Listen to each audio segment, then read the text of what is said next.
na sa TNT and register your SIM now. Feeling powerless with limited choices? Not anymore. Because with Smart's new Power All 99, I have the power to do what I want. With 8 GB for all sites and apps, I have the power to play, to watch, to share, to stream, everything. Plus, Only TikTok gives me the power to stay on my FYP and Only Text power to stay in touch. All that power for just 99 pesos. Load Smart's new Power All 99 for the power to do what you want. Best choice I made. Load now. Did you know that you can switch networks but still keep your number? Now you can go with the Philippines' fastest and best mobile network. All it takes are 3 easy steps. First, secure your unique subscriber code from your current provider. Visit our website or any smart store near you. Lastly, activate your smart MNP SIM and you're ready to go. Unleash the power of the Philippines' best mobile network. Switch to the power of smart.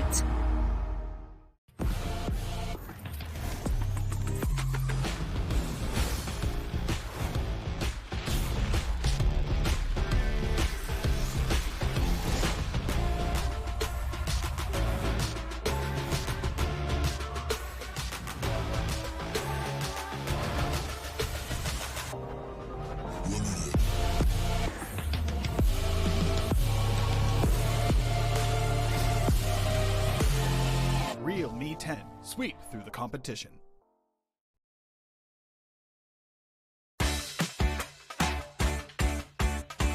Saan ka man sa Pinas, ang signal ng TNT pinakamalakas. Ang TNT, saan kapit saan, pinakamalakas. Pinakamasikan, pinakamalakas. Pinakakusog, pinakamalakas. Bien mafuerza. Ang TNT, saan kapit saan, pinakamalakas. Pinakamasikan, pinakamalakas. Pinakakusog, pinakamalakas. Bien mafuerza. Sa TNT maaasahan ang saya sa mangsugat ng bansa. Lipat na sa TNT and register your SIM now. Feeling powerless with limited choices? Not anymore. Because with Smart's new Power All 99, I have the power to do what I want. With 8 GB for all sites and apps, I have the power to play, to watch, to share, to stream, everything. Plus, Only TikTok gives me the power to stay on my FYP and Only Text power to stay in touch. All that power for just 99 pesos. Load Smart's new Power All 99 for the power to do what you want. Best choice I made. Load now. Did you know that you can switch networks but still keep your number? Now you can go with the Philippines' fastest and best mobile network. All it takes are 3 easy steps. First, secure your unique subscriber code from your current provider.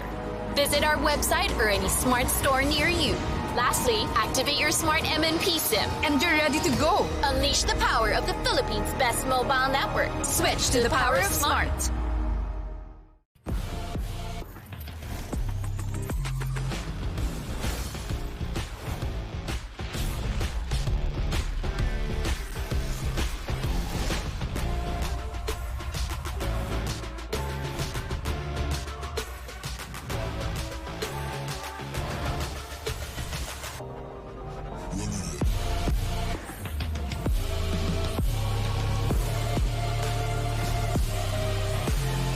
Real Me 10. Sweep through the competition.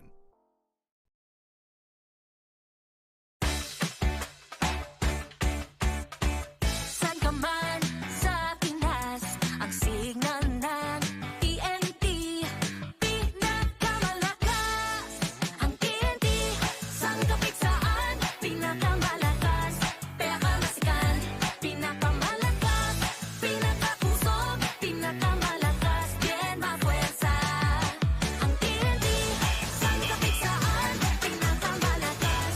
Pinakamasikan, pinakamalakas. Pinakakusog, pinakamalakas. Bien mafuerza. Sa TNT maaasahan ang saya sa mangsugat ng bansa. Lipat na sa TNT and register your SIM now. Feeling powerless with limited choices? Not anymore. Because with Smart's new Power All 99, I have the the power to do what I want. With 8 gigabytes for all sites and apps, I have the power to play, to watch, to share, to stream, everything. Plus, Only TikTok gives me the power to stay on my FYP and Only Text power to stay in touch. All that power for just 99 pesos. Load Smart's new Power All 99 for the power to do what you want. Best choice I made. Load now. Did you know that you can switch networks but still keep your number? Now you can go with the Philippines' fastest and best mobile network. All it takes are 3 easy steps. First, secure your unique subscriber code from your current provider. Visit our website or any smart store near you. Lastly, activate your smart MNP SIM and you're ready to go. Unleash the power of the Philippines' best mobile network. Switch to the power of smart.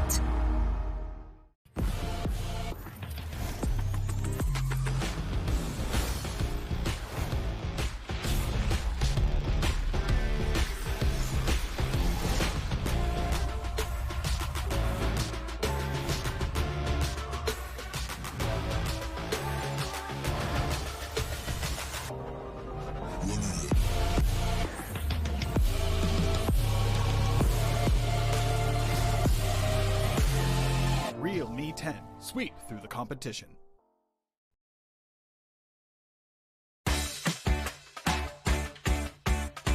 Saan ka man sa Pinas, ang signal ng TNT pinakamalakas.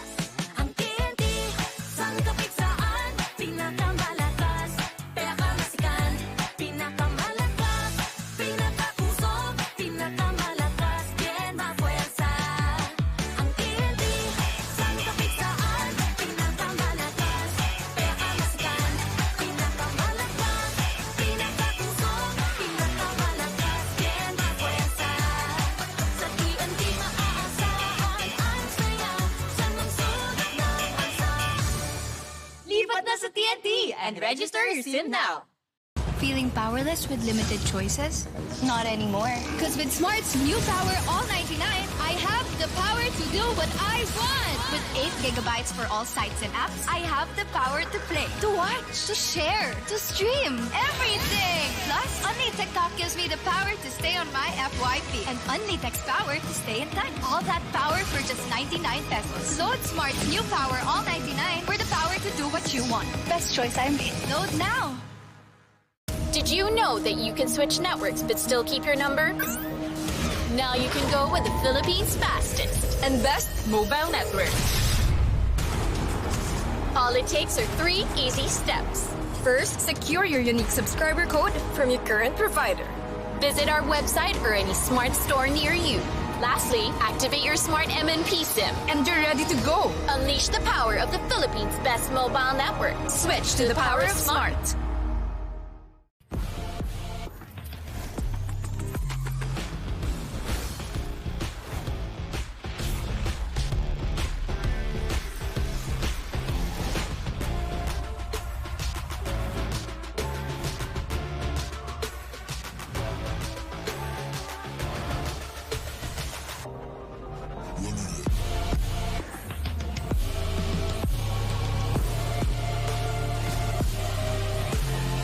Real Me 10. Sweep through the competition.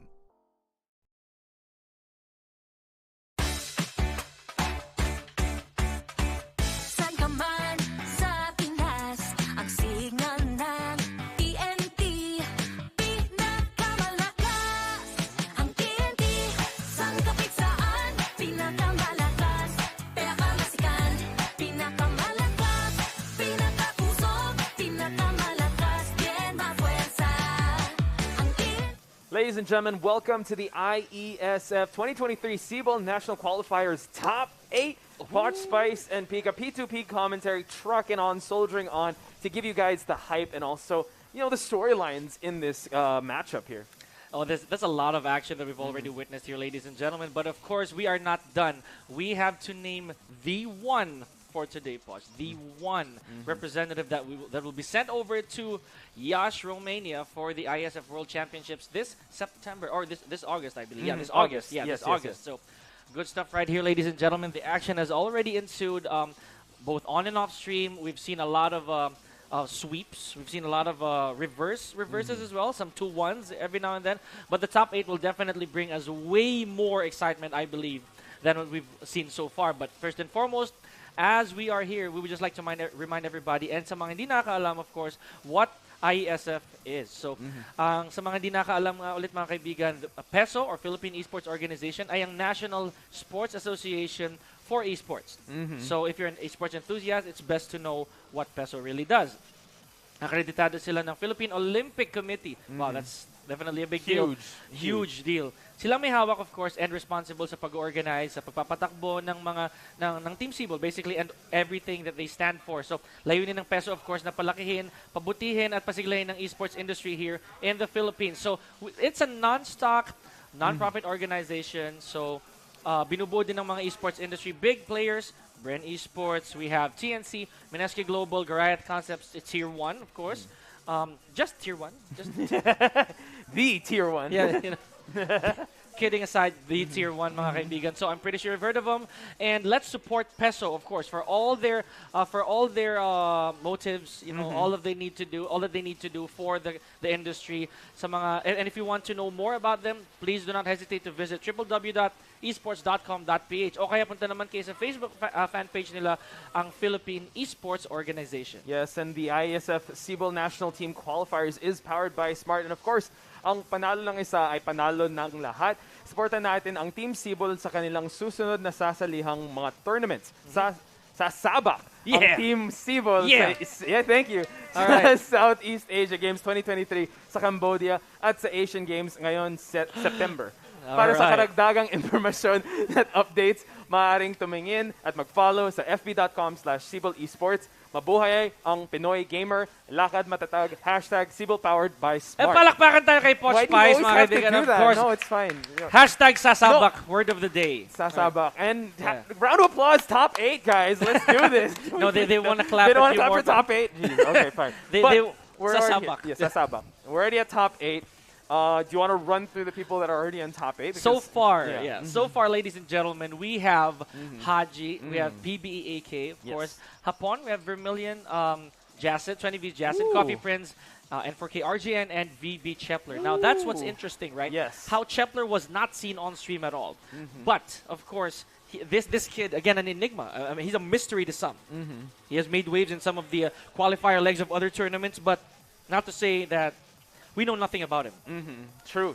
He's an Alisa specialist, a loyalist rather. So that says a lot because this character, only a handful have stuck with Alisa. But for now, ladies and gentlemen, we would just like to show you on stage the returning, the how should I say this? The poisonous, the very poisonous, very enigmatic Haji, and of course, I mean, he's part of the Pasay Boys, right? That's AK true. as well. Like he'd run with the same crew. I mean, these guys have definitely known each other. Haji, coming like a freight train with his Julia. Yep. And I think has not really wavered since then. But you could say the same for AK, right? He's looking sharp. So now, what happens when two unstoppable forces meet? One definitely has to give, and it's either AK or Haji. Again, this is the winner's side or the upper bracket of the top 8. AK and Haji will be colliding in just a bit. Shakeen versus Julia, what do you think? Oh yeah, that's the thing. I know for a fact that they both have pockets, right? Like really important pocket picks. But I think again, this far into the tournament, AK would most likely will most likely still go with the Shaheen. It's too far forward. Winner side, by the way. So you can't afford to actually drop the ball this early on. True. I mean, we've gone a long way, ladies and gentlemen, but before this goes underway, we'd just like to thank all the players once again that were that did join, around 60, 70 plus that were registered here. And this was a tough road to be at. Haji, ladies and gentlemen, considering the Chloe, considering the Anna, he's thinking about it. Again, female character specialist, AK. He's not going to change things up. He's going to go straight to the Shaheens. And we're going to the Infinite Azure. Yeah, I did say that, Poch. I think at this far into the tournament, you no longer have control of what what happens next until it actually happens. I mean, I'm gonna say it. I'm gonna say it out loud. AK does not want to give any confidence to anybody whatsoever. He is on the winner's side. Haji, I believe, is on the lower bracket. So definitely. And I'd say like the style he's brought to the table. Yeah. Not the most entertaining, but man, dominant nonetheless. Effective. Like, very effective. So if he brings that to Haji, that's going to be insane because Haji, again, has run through like a freight train to a lot of these people. Wow! Just like that, a single back three whiff here from Haji, and already in pain here. And this is Shaheen again. Definitely on the short end of the stick when it comes to Julia's combo potential. For sure. But AK again giving him another another thing to worry about. The DF2 lands, the Rising 2 lands, and AK looking pretty strong come round number 1. Okay, I think that was a collision there why Haji actually pressed the 3 by accident, but here we go. First round goes to AK, and I was about to say that this is a very unfortunate situation for Julia Chang. But again, another Rising Hawk there, Posh, twice in just one game already, and this early on as well. Yeah, the Hawk Edge has been paying dividends for AK. Again, he's just, it's efficient moves. Like, he's not necessarily doing everything in Shaheen's list, but it's so effective. But Haji, though, gets a sizable combo, couldn't finish it, and now AK with a 4-1. Massive damage already for AK. Again, this is a back and forth where we're seeing here. Posh, no punish on the outside here. Half the clock has been spent, almost even on health here, and one could do it for... Again, look at that! No punishment is again on the outside here. So then maybe Haji is slowly picking up the pace here. AK, gotta worry about that handshake. Haji, even though he has the life lead, was not able to allow AK to use that rage. Using, of course, Party Crasher as like a gut check, a move check right there of sorts for Julia Chang. Again, as we mentioned, she's not the typical Tekken character you would expect. And that's the opposite, the exact opposite of how Shaheen is. Shaheen is very traditional in Tekken. What a sidestep to a hop kick, but drops it. Very unusual. Yeah, that was actually a big moment for Haji AK. Not giving it, the smothering style. He's not giving him any free hits here. So Haji's got to work for that shredder kick again, but blocks the Rising Hawk. Oh my gosh. Okay, with a twisting arrow cannon here, Poch. Oh, tries to go for a Party Crasher's screw over there. That's going to be big damage supposedly, but AK now with his back on the ropes here, but does have access to the handshake, as we say. Watch out. We have yet to see a successful rage drive from a Shaheen, by the way. Round 4. So it just seems like maybe people have caught on to it. Haji now looking, humble AK here, getting a round in.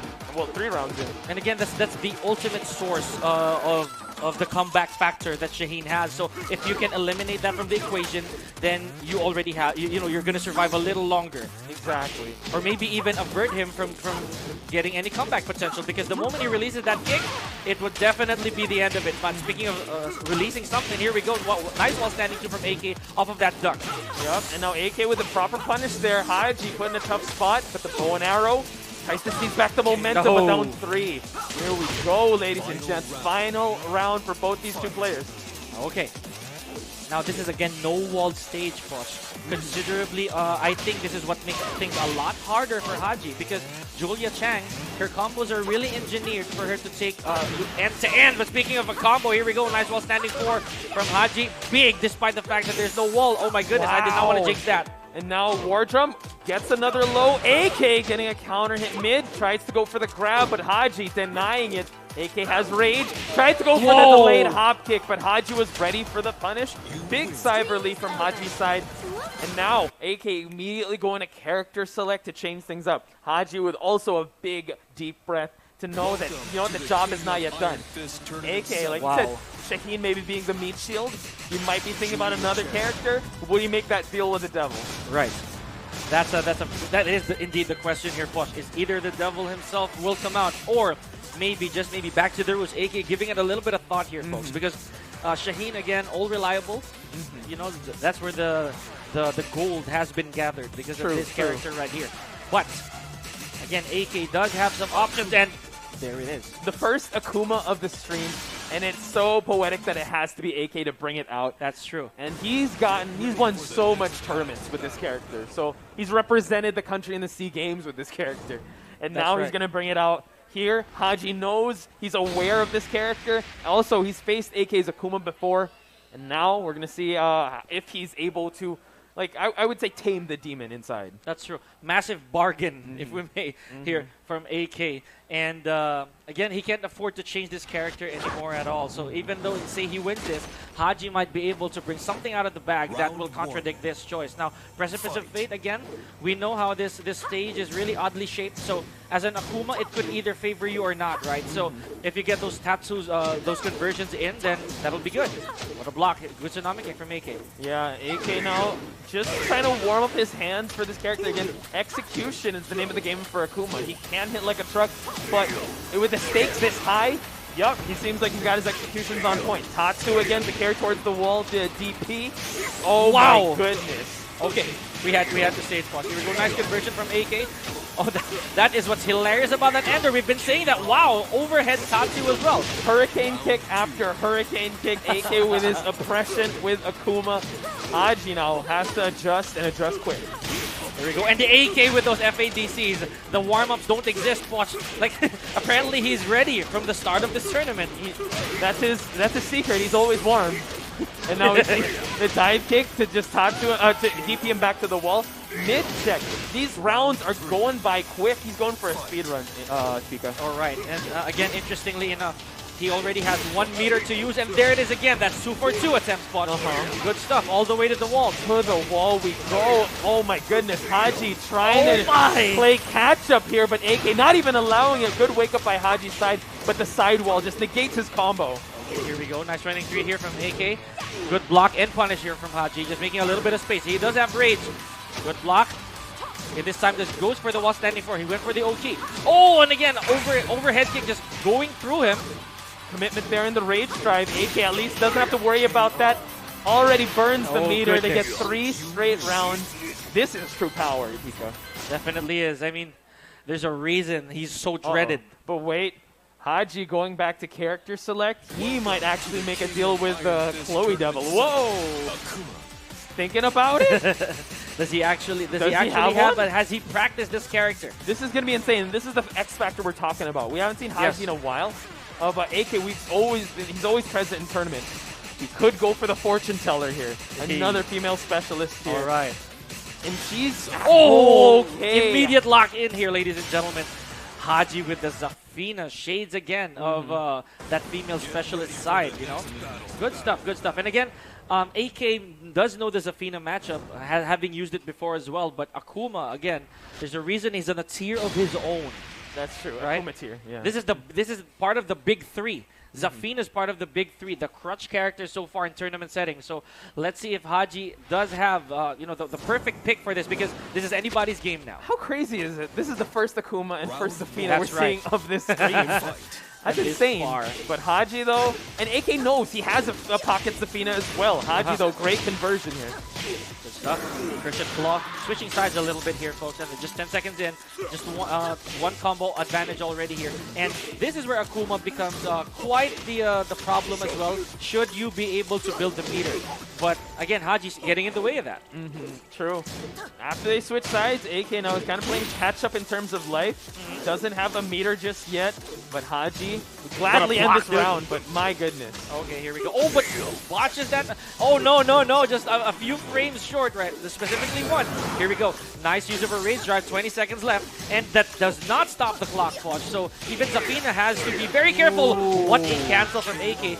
Just in time for that meter conversion. Yeah, AK's got to worry about that rising 1-2 by Zafina. That has gotten him so much wins and been the bane of a lot of matchup against Zafina. So now, AK with a DP. Good interruption. There we have it.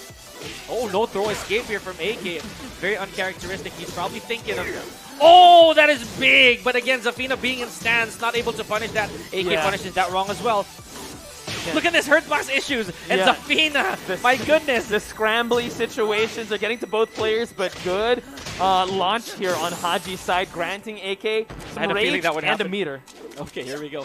And now you see that black ink all over Akuma, ladies and gentlemen. Oh, and he charges it up. He's going to be big. Bait, and now he's going to go straight for it. Gets the demon out of the way. Blackout activated. Is he going to be up on health? Oh, wow. No, enough. Yeah, I had to hold my breath there. AK realizing, all right, going for the Metatsu there. Now, 2 rounds in the hole. This Akuma, 5 rounds in the bag. I guess Mephisto really does stick to his to his promise over here. You are gonna get it. Here we go, ladies and gentlemen. Oh, nice collision right here, but favors Haji a little bit. He does have a huge life deficit though. Look at that distance. Okay, going in stance, and we see that Haji is trying to play catch-up, not just in terms of life, but in terms of rounds as well. Ooh, good ducks in terms of the offensive AK, but Haji, oh wow, ducks the high there, and Haji has some rage to work with. This is gonna be big. This is gonna be big. But Haji, again, a little hesitant right there on the conversion. 25 seconds left on the clock. Is he gonna go through? Is it misaligned? Oh my goodness, watch out. Big opportunity for Haji to close it out. He extends the rounds. Great punishment there from Haji. A while ago, he did go for a down forward too, but again, that's a little too slow for that opening right there. Here we go. Nice 1+2 off of the Scarecrow stance, getting himself a little bit of plus frames. Look at the jab game! Oh my goodness, the patience! AK means business, just throwing out that jab here and there. Haji once again catching up in terms of life. AK smells victory in the air, and he closes it out. Not go for the chocolates. Nice while standing 1-2 over here. And Zafina does have rage. Goes for a little bit of Oki. He doesn't want AK too far from him. Ooh. What a block! Good stuff there from AK and Haji, ladies and gentlemen. And AK still maintaining his winner's side advantage. That was close, man. But, I mean, you saw the sigh of relief when he was able to block that launcher there. Yeah. And Haji, I mean, he's still a threat. Him bring out that Zafina just shows that he's got a pocket character. The Julia didn't quite work out, but it was still good. So the Zafina, though, again, like the top 3 uncontested. Definitely Zafina, definitely that Akuma. The Kunimitsu? Who's the third one? Yeah, it's basically Fang, Kunimitsu. Fang, there we go. Fang, okay. Kunimitsu, and Zafina. Again, Akuma being a tier of his own, right? Okay, he's really up there, monster tier if we may, but again, good stuff right there from Haji. We have not seen the last of Haji. Most likely we'll be seeing that match later on in the lower bracket. But next on stage, of course, I believe we'll have Hapon versus Vermilion. Ooh. That, again, everything that Vermilion is in right now, it is basically new to our eyes again. So. So he's brought out the Devil Jin, he's brought out the Julia. Hapon brought out the Eddie twice, and he's brought out the Geese Howard. So I wonder in this matchup, are they going to go Legacy? Will Hapon have another barn burner of a matchup in IESF? I mean, he took out AK last time we met in last year's IESF, but now he's going up against Vermilion, another person that's made a deal with the Devil, but is Devil Jin he's going to go for. He might have an Akuma, I don't know. Like it's been a while. It's been a hot minute. And you know what? Vermilion did go for the Julia Chang, which got him this far. That's the reason that Coffee Prince is actually on the lower bracket right now. Because, again, it makes perfect sense, you know, being taught by Coach Nature Lover. He does have more than enough knowledge on Julia Chang. Now, is that, again, another shock factor for Hapon? Does he know the matchup? Or does he know how Vermilion is going to take this? Again, very interesting matchups that we're seeing here, ladies and gentlemen. And this is only match number 2 for top 8.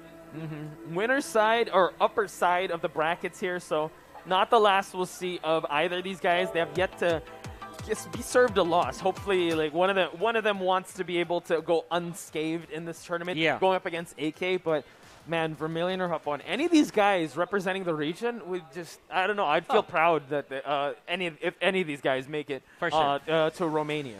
For sure, definitely. And again, with Vermilion having flown over here, just to mention, here to Metro Manila, it really is a big deal. You know, it's a tournament that really offers so much opportunity, especially with, again, Romania looking over the horizon. It's and gotta put that best foot forward. And can I just say, Vermilion wanting to be a 2-time IESF champ. That's true. He wants to be, the 2-time status. Yeah.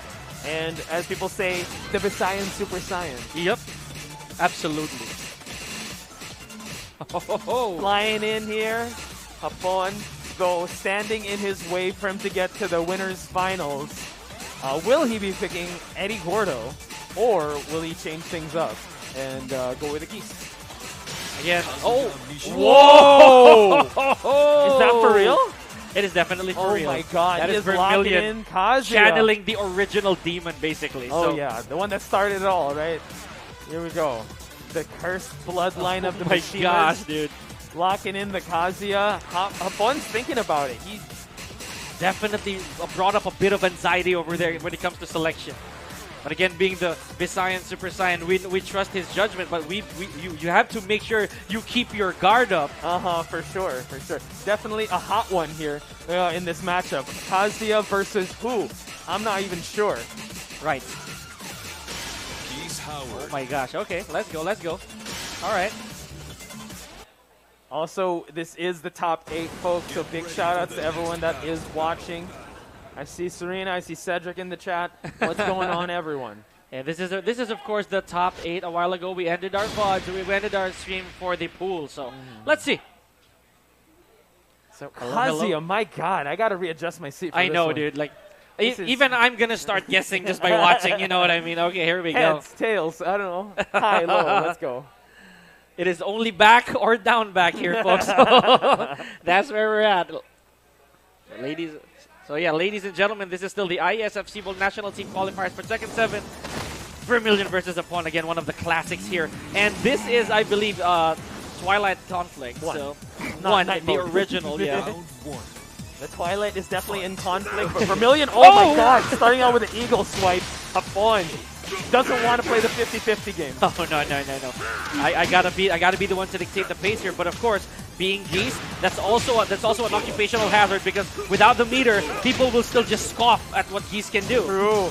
You see that he's already starting to wave dash in his face, trying to threaten the 50-50s. But Vermilion getting stuck at his any attempt, but the My God gosh, just okay. lands. Look at this, electrifying, all pun intended here from Vermilion. All the way to the wall. Upon understanding the knowledge that Vermilion has over this matchup, so he opts to go for the the multi-hit Jaken. And I think that just respect, like, all right, cool. He's going to go for like this 50-50 ball to the wall type of style. All right, Yeah. I could match that and more with that 1 meter. Okay, so that's not the sound that you would want to hear, you know, whenever you encounter Geese. That bell, when that bell tolls, it is definitely game time for Geese, because as early as 14 frames, oh, never mind, there it is. I have to say it. I'm telling you, man, that meter is like a doomsday device. It You is. got to be careful. Now it resets My to goodness, 0. no way! Wall Oh, to wall, Vermilion is seething red. Can he make this comeback happen? Upon is going to punish him and get that second round. okay, so are we the ones supposedly shocked here, Watch? Because apparently Hapon, again, he has a bag. He has a big bag of these characters, with these characters inside it, and he does have 1 meter here. Oh no, throw escape here, interesting. And he also has that meter, ladies and gents, so watch closely. The max mode will happen, but also do not blink for that electric. Oh boy, it does really come out fast here for those of you unaware. It is a high though. Okay, the blender, is it going to start? Not quite. Hapon in red. Oh, interesting. Went for the God Fist again, the blender. You saw it. 2 hell sweeps have landed. Upon. Oh, going for the eagle swipe. I think, yeah, just for round start hell sweep. Can we actually also point out that Vermilion immediately went for a hell sweep at the very start of a round? So Just to counter that it. spells confidence right there, folks. Okay, look at this. Uh-oh, 2 meters. Nice block on the low. Vermilion has to capitalize on this to even out the health. Here we go. Oh, but when the wall combo drops, big stuff right there because that is a Kazuya feat that he doesn't really want to let go of. Here we go. Hell sweep almost as good as a wall combo nonetheless. Watch. Half the clock has been spent. 2 meters to burn for Hapon. This is the 3rd round. Vermilion catching Hapon out in the middle of the air. Can he close it out? He just needs 1 more max mode. Activated. Oh my goodness! Here we go. He's gonna go for Deadly Rave. I don't know what happened there. I don't know if Vermilion was actually he didn't intend to let go of the lever, but with a sliver of health, Hapon makes a comeback. Man, I feel like Hapon has the top 8 buffs. IESF, man, it just brings the best out of him, or it makes people crumble in the pressure. Vermilion, he started getting the momentum like toward the mid to late game there, but I mean, the Kazuya has yet to shine, I believe. Oh so. my goodness, and then properly too. Like it's a much deserved exposure of this character, Watch. So he might need to recalculate again. He does have a choice, whether it's the map or basically the stage or the character here, not the agent. Basically the stage. All right. Shout out to Miko. Chat. But yeah, again, a lot of thoughts here. He's going to definitely consider the stage or the character in this matchup. And it seems like it's a character matchup that he's going to try to change All right. things up. All reliable. Are we gonna go for the prodigal son over here? With the wings. Yes. Which about to be chipped off to one wing eventually. Anyways. So yeah, making Tekken 8 references here, people. But yeah, here we go. Hapon opting, he has to stay with Geese, obviously, but Vermilion giving it a little bit of thought here, folks, because we know Vermilion is a Mishima loyalist, so he has had ample experience. Whoa! Okay, that's a take on Mishima, being a Mishima loyalist. Still sticking to the bloodline here, but Kazumi, like, this is interesting because Kazumi, very fundamental based character. And I would have to say, like, we don't really see much of Kazumi's out there, but she did, I would say, rule the tournament scene for a while back. But in this meta, like you said, 3 characters aside from the Akuma. You see Zafina, you see Fang, and you see Kunimitsu. Yeah. Kazumi coming into the mix, I'm all for it. Definitely. And, of course, some of the old formula. It's actually there. You know, we have the flash punches. You have some rolling thunders. Yes. All that jazz. We have some mid checks. And again, albeit without any God Fist pressure, but again, she can stand toe-to-toe with the best of the characters. It all comes down to skill, right? Yeah, exactly. The neutral game really is tested here, Poch. So here we go. I believe this is Devil's Pit. So, oh my goodness. This is going to be a good one. It gives me a lot of stuff to think about. If you know. Yeah. Oh my goodness. Okay.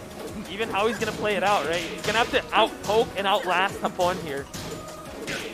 You're already seeing a change in style in Hapon. He's not going too aggressive because he knows that Vermilion's going to slow things down significantly with the fundamentals. And very nimble movement we've already been seeing from Vermilion, right? Like those micro side steps, those small back dashes, they really come into play here because Kazumi, she is gifted with that female movement as well as Earthbox. Oh my goodness, what a tiger uppercut rather here from Vermilion. Huge break, there it is again. Yeah, 1-1-2, simple stuff, but you know, Geese has a 1-1-2 of its own too. Chops the legs, Hapon gets another round. And not getting a knockdown is something that Geese may have a disadvantage over Vermilion's Kazumi because as early as 10 frames, you know, as a jab speed, Kazumi can get momentum right back. True. And that's what he's stifling him with. There it is. Yeah, Crimson Dawn, jab, flash punch combo. No break on the throw there, just for Hapon to just get that separation. Not to mention you're putting your back against the wall here after that throw. So here we go. Good stuff right here from Vermilion as well as for Hapon. Okay, good attempt at a punish, but Hapon presses on the second hit. Interesting. Now with his back against the wall here, Poch. Oh my goodness, good step. Oh my, this could be it. Yeah, it could be. Granting Vermilion that rage, and now, that found the wall that could have been death, and now just hits him while he was rolling down. Hapon, 2 rounds in the bag, 1 more away from sealing the deal here. And with no walls nearby here, Poch, not at all. Again, Devil's Pit, it does take away the walls after round number 2. Yeah. So Vermilion also does not have any aid here, even if he does get combos off of Hapon. Yeah. He can charge in with a Diamond Cutter or running 2, but I mean, look at Hapon, just stings him like glue. But nice 1-1-2 there. Going with the Shin Breaker and continues to do the running 2, but a little off axis here, but he's going to make it work. This is, again, very dangerous territory here for Vermilion. It took one sidestep, one big sidestep for Hapon to get that advantage. Whoa, what a hop knee of a lifetime, I would say here, Poch. Yep, he's working with some rage here. He's going to get some damage. Unable to get the chicken kicks. Oh my god, trying to go in, but the jab short and canceling sweet. out the slow-mo there. Trying to go for a Diamond Cutter, but unable to. What a match. That was really, really interesting. First, starting things off with a Kazuya, and then go straight to a Kazumi. Again, you mentioned it yourself, sticking true to the bloodline was Vermilion. And again, I think Hapon, having done his, his expansive homework, most likely was ready for that matchup, you know. And again, and from Vermilion of all people. Exactly. Can I just say, like, yeah, just going with the bloodline, but we have yet to see the OG of him, like the Devil Jin. Maybe saving it for later, but going to the lower bracket here is still no easy feat. So we're going to see how Vermilion is going to handle, because he's going to face the winner of RGN or Chepler, while Haji will be facing the winner of Coffee Prince versus Jason, which is our next match. That's right. Oh, RG. Oh, wait, actually, it's Jason, I believe, and Coffee Prince. Or Jason, is it Coffee RGN Prince. or Chepler? I think they switched it up, right? Oh, they did. Yeah, they switched it. Chepler is getting ready, and RGN as well. Yep, we have Chepler. And again, this is what we were talking about earlier, folks. We did not see Chepler on stream the whole day today, at least on stream. But, you know, it's not to say that there's no action to be had here. There's a reason he's on top 8. You know, and if my theory serves me right, and he's still an Elisa, then this would be something really, really interesting to watch, Poch. Yeah, considering also RGN, right? He's got a bag of characters. We've only seen his Fang, and he was sent to the lower bracket with that Fang. But Chepler, I mean, everyone in this tournament had their own, like, demon to face or their mountain to climb in the pools. But for them to make it this far, again, the stakes hit a little different here, folks, because this is for their tournament lives. Yeah, both from the lower bracket here, ladies and gentlemen. So whoever loses this set will go home, and it is no joke because this is still a best 2 out of 3, and again there is no saving grace here.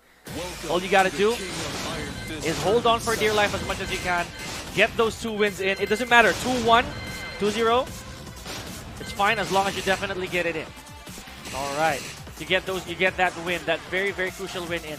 Now, wow, okay, RGN may be hovering on the Nina, maybe a Dragunov, but Shepler, we know for a fact that he does have that Alisa on lock. Yeah, no frills or surprises here. He's already locked in. Okay, Akuma versus Alisa. My goodness. And I would say RGN, one of the characters that got him so much success is this Akuma. But like you said, Chepler is that wild card. See some intense stuff coming out of Chepler. And it's always the quiet ones, my guy. You know, you'll never know how deadly they are up until the bite happens. So let's see. Duomo di Serio, a stage we've never seen today, actually. There we go. Stage bingo, are you doing it? Well, not much. I mean, if we did character bingo, there's a lot of kings out there. And a lot for sure. Character of the day, no question. No doubt about that. But here we go. And Akuma not far behind. We got 2 Akumas already. So, ladies and gentlemen, this is for their tournament lives. Let's make some noise for N4K RGN and VB Shepler. This is their last lives here, folks. Let's give it up for them. Here we go. Big matchup here, big fight feel. Shepler representing VB and RGN representing N4K. Good back 3 there just to create that distance. I mean, Alisa, death by 1,000 cuts type character. Whoa, okay. Akuma, just 1 cut, you're dead. Doesn't even have to be a cut in his sense, you know. Everything's probably a slash for this character, especially when he gets that metered. But that's the problem. That is the caveat that you have to face as an Akuma. I can be very damaging, but I have to take a lot of hits before that happens. That's true. And also execution, I mean, on RGN's side, good trade-off. Well, not necessarily because Chepler does lose his first round. Our first round goes to RGN. As well as the meter. So now we have, I know it's a bit hard to see here, ladies and gentlemen, but of course, RGN's Akuma already has the meter, and he does have that F8DC as well. No warm-ups required here, Poch, and all the way to the wall, Chepler does find himself on the bad end of an Akuma mix-up. I mean, everyone else hates to see it happen, but Akuma mains are smiling from ear to ear. You do see like a bit of a power crush happen there for Akuma just to readjust himself. Got to be very careful. Oh my god, hits him out of the boot stance. And Chepler is seeing red. Oh, what a wall splat here, but I think the wall does not favor it. Oh, never mind. It did favor Chepler entirely. Chainsaws did not. The axis is a bit off. Down 3, another one. RGN has rage. Can he use it wisely? Nice. Need it. You saw how he canceled the FADC. Basically, he went for an FADC and dashed in just to get a little bit of plus frames. Went for simple, basically a 2-hit poke. Down for 1-1. Whoa! Down 3, go for the 1, and now we see the Chepler backing away, using the movement of Alisa. Trying to create some opportunities here since RGN is up by 2 rounds. Here we go. Nice down forward to attempt here from Chepler, ladies and gentlemen. There's a running 2, trying to go for that plus frame advantage. Again, he's trying to set the pace here because RGN already is full meter-wise. Be super careful. Nice shoe shine. Brings out the destruction stance, but brings it back in. So we have not seen that much successful chainsaws just yet. Chepler standing in the middle of in the middle of Akuma's face. Oh! Gets a low parry in the process. Can find the breakable balcony. Oh, just again shy of a few feet here. Oh, what a block! And RGN might just be able to end this. He does with style as well. Oh my goodness! Crucial drop, but then again he does it. RGN a bit of a shake there, but again he wanted that. Everyone gasping. I mean, RGN's like, I got this. Don't worry. I got this. All part of the plan, but that was quite intense. Now we're going to go Infinite Azure 2. Again, Alisa, her bread and butter is movement. She does not want to get cornered. And unfortunately, from that situation, he was trying to corner Akuma, but, I mean, the chips fall where they lie, and RGN was able to get the last round there. Using 2 meters as well, man. That's really bold. Like, he could. I mean, it could. He needed to, right? Could have been a It didn't work out. My God, he'd start. That's true. And now Chepler wisely moving to a non-walled stage. Granted, we know that Alisa's heavily favored, right? When it comes to those empty stages that you have nowhere to back up, because Alisa's backdash is definitely top-notch, really up there, Poch. But that's the thing. If you cannot hit the Akuma, it's also no use. Oh, there we go. Alisa's a backturn character now. And now we see down 3 to try and extend. No, trying to go for it again. RGN's like, get that out of here. Now trying to even things out in terms of life. RGN trying to hunt down Alisa to continue on his win streak here. But Chepler, the moving target. He's trying to be as mobile as possible. While RGN, blocks the chainsaw. Oh my goodness. Oh, but...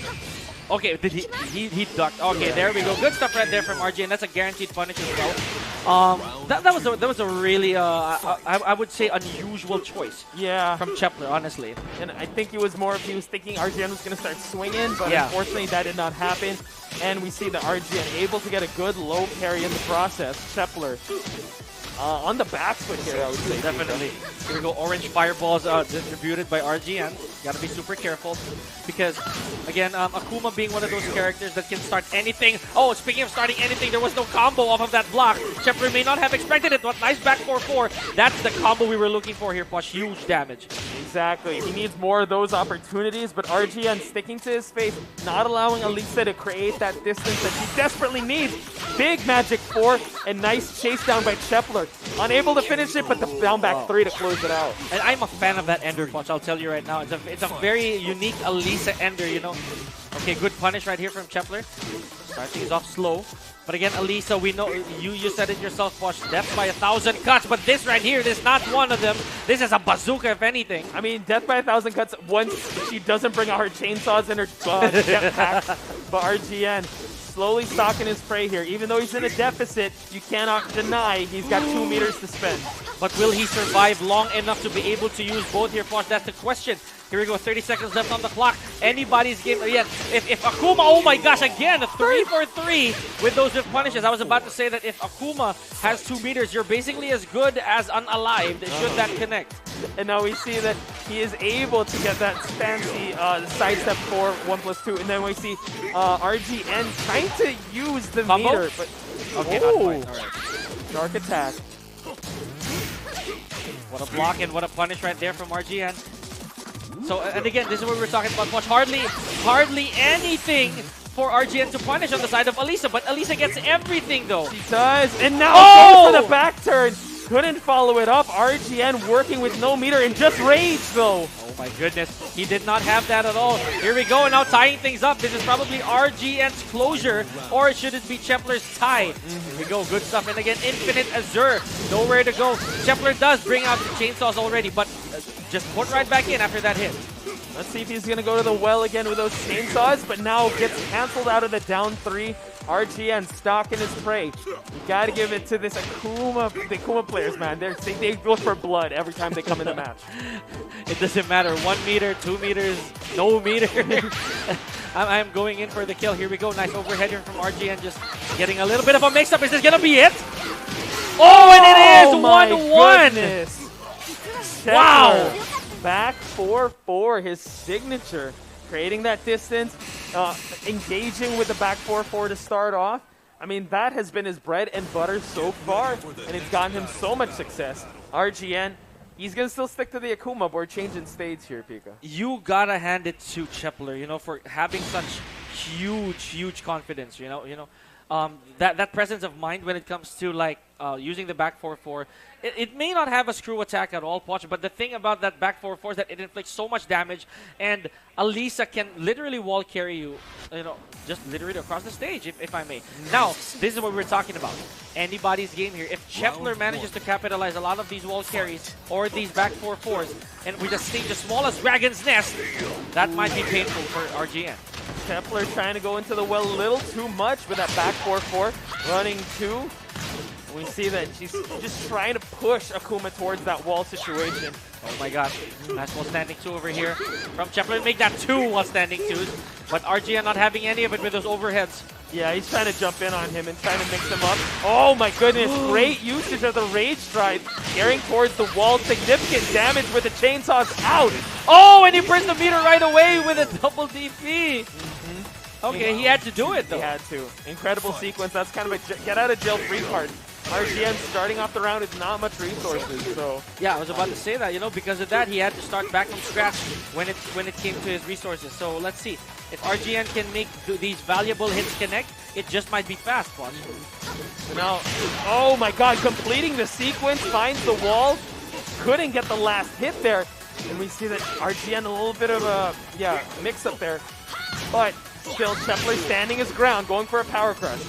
Oh boy, here we go. Half the block spent with Chepler's back against the wall. This is going to be big. And RGN, what a resplat over here. And just closing it out with 2 rounds straight. Potential set point here, Poch. But never count out Chepler. That's what I was about to say. And I see the gasp in the face of Poch Spice being at least a player himself. Oh! Counter hit down 3. RGN is not looking too healthy in terms of health, and a lot of time for Chepler to work. Here we go, and the rain has poured indeed here for Dragon's Nest. Chepler with a very favorable trade here against RGN. Shoeshine, good block. To the tsunami kick, but RGN, oh my goodness. Oh my goodness. If he gets this down, okay, he does. This could be the end of it. You see how little this is. You see how little health, and RGN already knows it is going to close it out. Good stuff right here from RGN and Chepler. Wonderful. Wow. A round of applause, ladies and gentlemen, for Chepler. Great showing there, but it goes to RGN. Again, just making the, just flexing the strengths of Akuma. I mean, people in chat also are like, Jesus, this Akuma character is so damaging. Yeah. Yes. We said, if you guys saw earlier, that if we have a tier list, Akuma is in a list of its own. Yes. But he's gatekept with execution. And you just need to be able to lab the character so much. He's definitely not beginner friendly. So that's something that you have to worry about if you try and pick up Akuma here in Tekken 7. Just to bring it up as well, Akuma's damage without meter is definitely smaller, significantly smaller compared to a lot of the characters in Tekken 7. However, when he does build that meter, it's going to be a whole different story. It is like he is the final boss of this entire game. So, gotta take note of that, ladies and gentlemen. Thank you for still tuning in to the IESF Sibol National Team Qualifiers for Tekken 7. Yours truly still here, Pika and Poch Spice. And we have our match number 4 for the top 8. Getting ready on stage. We got 20V Jason versus Coffee Prince. Coffee Prince being on stream a while ago up against, I believe that was who was he? Vermilion. Vermilion, yeah. And he didn't have the best showing, but now, you know what? He's made it all the way here to the lower side of top 8. Going up against Jason. Brought out the Jaguars, both King and Armor King. Coffee Prince, Steven Leroy. All right. Okay, here we go. And again, it's worth noting that this is the lower bracket already, if we haven't mentioned that yet, that this is their final tournament live. So you gotta be calculated, you gotta be confident, because after these best 2 out of 3, no matter what happens, whether it's a 2-1 again, like I said earlier, 2-0 or 2-1, whoever makes it out of here will have one more shot at redemption moving forward into this top 8. Can I just say, Cave Enlightenment also stayed for the day. It looks like it, to be honest. All right. Beautiful, beautiful stuff here, folks. And again, wow. Brian Fury pick here from Coffee Prince. We do know he does don this character, you know, every now and then. I believe it's very matchup specific, maybe even player specific. But Jason, absolute respect pick here, and without question, character of the day here. The Kings have been out, the Kings have been on stream, and the Kings have been in chat saying what's up to everyone that is watching. And Jason as well starting it off. Oh my God, Atlas Hammer. And look at this, nice estimation from Jason, just a little bit of OT there. Did not go for any extension. Coffee Prince returns the favor with some Gatlings. Never mind, this is a madman we're looking at. We have double Atlas Hammers, you can break the wall. Yes, Jaguar Hook for sure. This is the first time we're seeing the second floor of the Cave Enlightenment, trying to go for a jet upper here. But Jason making sure he's going to capitalize on this first round. Coffee Prince going to make sure he's going to take him down. He's not going to go down without a fight. My gosh, Atlas Hammer. For good measure. Okay, there we go. I thought it was going to happen Nice again. interception. Okay, not 3-4-3 here, my guy. But good stuff. I'm waiting for the sidestep. You know, it's Atlas so hammer. interesting when he broke the balcony. He didn't go for a screw attack. He did not. Is he gonna go for it? No RDCs, just goes for the OK. Oh, what a setup by Jason. Coffee Prince still has yet for this, will still warm up for this Brian Fury. Good hatchet kicks, bringing King to rage. You know, this is one of those duke it out matches of watch. Both these players, if you notice, their live leads are non-existent because they've always been right next to each other. You know, it's always if I do something, you do something, and vice versa. And I think it's more of a gentleman's agreement. All right, we're going to stand in the middle, we're going to trade, we're going to grab, we're going to do whatever we can to just give it an exciting fight. Look at that. Oh, wow, gets the knees. Couldn't follow it up for the floor break, but it's still all good for Coffee Prince. Nice sidekick here from Coffee Prince. Is he going to break the second wall? Yes, rather the floor, and he does. What's the follow-up? Northern cross. Beautiful stuff. Oh, down back 3. Really, really long ball for Brian Fury. And now Jason may have to recalculate. There is no more walls or floors to save him this time. And this bottom part of the stage here, Poch, is huge. For sure.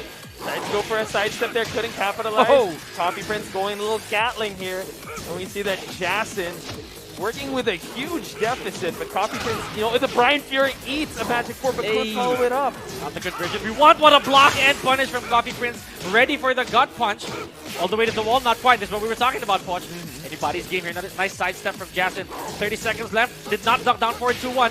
Oh, and closes out game number 1 is Coffee Prince. Good stuff. Good stuff. Wow, Jason immediately going straight into rematch, not even giving Coffee Prince a chance to breathe, but I mean, the Brian Fury, the momentum is definitely there. He did face the adversity of the Atlas hammers back-to-back, but I think Coffee Prince is very comfy in this matchup. Again, the car is still running here. No time for a restart. No time for anything else other than just shock factor and confidence. We know that Jason is one of those players who does not shy away from taking risks. Ooh. Just like that. Single hook over here from Jason, but drops the combo rather crucial here, Poch. That could haunt him. Coffee Prince, oh my god, 3+4, let's go. And now good pickup for him to get a huge lead. Okay, and again, so quick into this matchup, Poch. Like half of the clock spent, and Jason already at a huge deficit, and there it is. One poke definitely gonna do it, and Coffee Prince is definitely feeling himself. I think this is his 4th round already. Now we see the Coffee Prince. Yeah, again, it takes time, like for Brian to set things up, right? He swings and he swings big, but he's able to get it. But as of now, Jason, oh my god, gets caught swinging though. That's what I was talking about, because I believe Jason won round number 1, but Coffee Prince took it all the way back and gets round number 4 here. Now, okay, there we go. Stops the bleeding a little bit right here. Is Jason with a down forward 1. Yeah, Jason in triage mode here, trying to stop the bleeding, trying to stop the momentum, completely shifting away from his hands to Coffee Prince's hands. But look at that, just the pokes. And you know, King and Brian relatively close in terms of speed, right? So they're not really poke heavy, or at least their pokes take a little bit of effort and calculation to do. Nice backdash on forward 3 right there. And again, as we mentioned in Watch, their life leads are non-existent. True. They're the same life all the time because of the damage output they can do. Goes, gets to the throw to the wall, be it. and the grab. Almost there. Coffee Prince, though, working with some rage. Oh, nice delay, though. Yeah, okay, that was good. Round 4. Oh, and they're keeping it here upstairs, Poch. No one's really going to that balcony, or not even attempting to go. They just see that Atlas hammer attempt by Jason. Oh, he's trying. He's attempting, man. But Coffee Prince still stay in the pocket here. Jason, oh my god, scores the Atlas hammer. Couldn't follow up, though. Okay, he really went for the fences, as you mentioned, Watch, for that one. Now with 40 seconds, look at this. It's never a late game type of stuff here for Jason. He goes for the kill as quick as he can, but Coffee Prince smelling that greed so far off of Jason. Wow, good interruptions to start off the round, and now Jason kind of reeled back here. Good follow-up and nice pickup. Can he get to the balcony? Interesting choice. He did not go for the Burning Knuckle, but wow, on the side. Good Oki over here, and that belongs to King, actually. Jason now working with a life lead. Nice step into Coffee Prince. Conservative punish. Now he's playing the back chop game, the back one. Oh, wow, able to get the parry. But parry, here we go, back, tries to go for the angle slam. Nearly fell for that. Now Coffee Prince putting Jason in rage. Oh, and the scruffle right there sends Jason home. Coffee Prince lives to fight another day. Just the overwhelming offense of Coffee Prince, able to face the early adversity of that Atlas Hammer, constant Atlas Hammer, back and forth. But it was just, I would say, the fundamental knowledge of Coffee Prince, playing with the momentum, playing with the frames, and he got the victory. But can we give a round of applause once again to Jason? Let's give it up for Jason, ladies and Beautiful gentlemen. Obviously, great showing here. Top 8 of the IESF Sibol national team qualifiers for Tekken 7. Not a joke, actually, to get that far. Wow, unbelievable, dude. Yeah, for sure. So now I believe we will be taking a short break, ladies and gentlemen, because, you know, we got to set the stage for the rest of the top 8. But right now, we're going to have more of the IESF 2023 Sibol national qualifiers after this break. So don't go anywhere. Lipat na sa TNT and register your sim now. Feeling powerless with limited choices? Not anymore. Because with Smart's new Power All 99, I have the power to do what I want. With 8 gigabytes for all sites and apps, I have the power to play, to watch, to share, to stream, everything. Plus, Only TikTok gives me the power to stay on my FYP and Only Text power to stay in touch. All that power for just 99 pesos. Load Smart's new Power All 99 for the power to do what you want. Best choice I made. Load now. Did you know that you can switch networks but still keep your number? Now you can go with the Philippines' fastest and best mobile network. All it takes are 3 easy steps. First, secure your unique subscriber code from your current provider. Visit our website or any smart store near you. Lastly, activate your smart MNP SIM and you're ready to go. Unleash the power of the Philippines' best mobile network. Switch to the power of smart.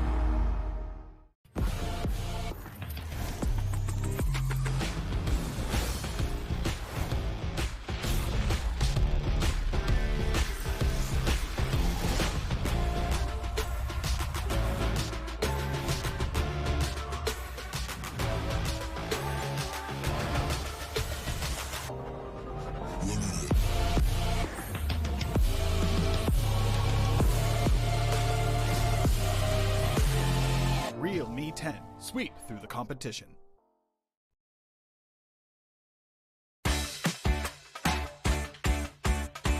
Saan ka man sa Pinas, ang signal ng TNT pinakamalakas. Ang TNT, saan kapit saan, pinakamalakas. Pinakamasikan, pinakamalakas. Pinakakusog, pinakamalakas. Bien mafuerza. Ang TNT, saan kapit saan, pinakamalakas. Pinakamasikan, pinakamalakas. Pinakakusog, pinakamalakas. Bien mafuerza. Sa TNT maaasahan ang saya sa lungsod ng bansa. Lipat na sa TNT and register your sim now. Feeling powerless with limited choices? Not anymore. Because with Smart's new Power All 99, I have the power to do what I want. With 8 gigabytes for all sites and apps, I have the power to play, to watch, to share, to stream, everything. Plus, Only TikTok gives me the power to stay on my FYP and Only Text power to stay in touch. All that power for just 99 pesos. Load Smart's new Power All 99 for the power to do what you want. Best choice I made. Load now. Did you know that you can switch networks but still keep your number? Now you can go with the Philippines' fastest and best mobile network. All it takes are 3 easy steps. First, secure your unique subscriber code from your current provider. Visit our website or any smart store near you. Lastly, activate your smart MNP SIM and you're ready to go. Unleash the power of the Philippines' best mobile network. Switch to the power of smart.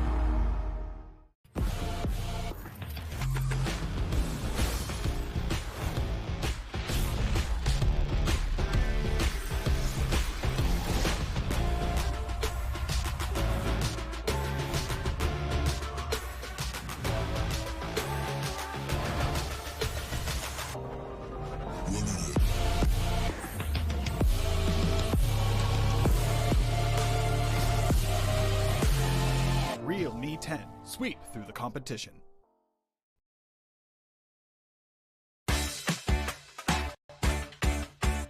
Saan ka man sa Pinas, ang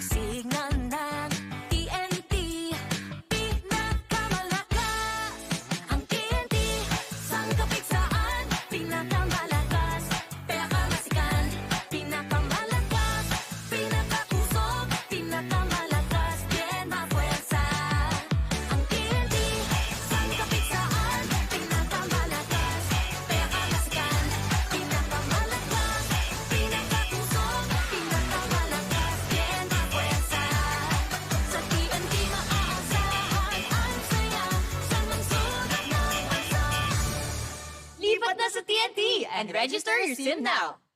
Feeling powerless with limited choices?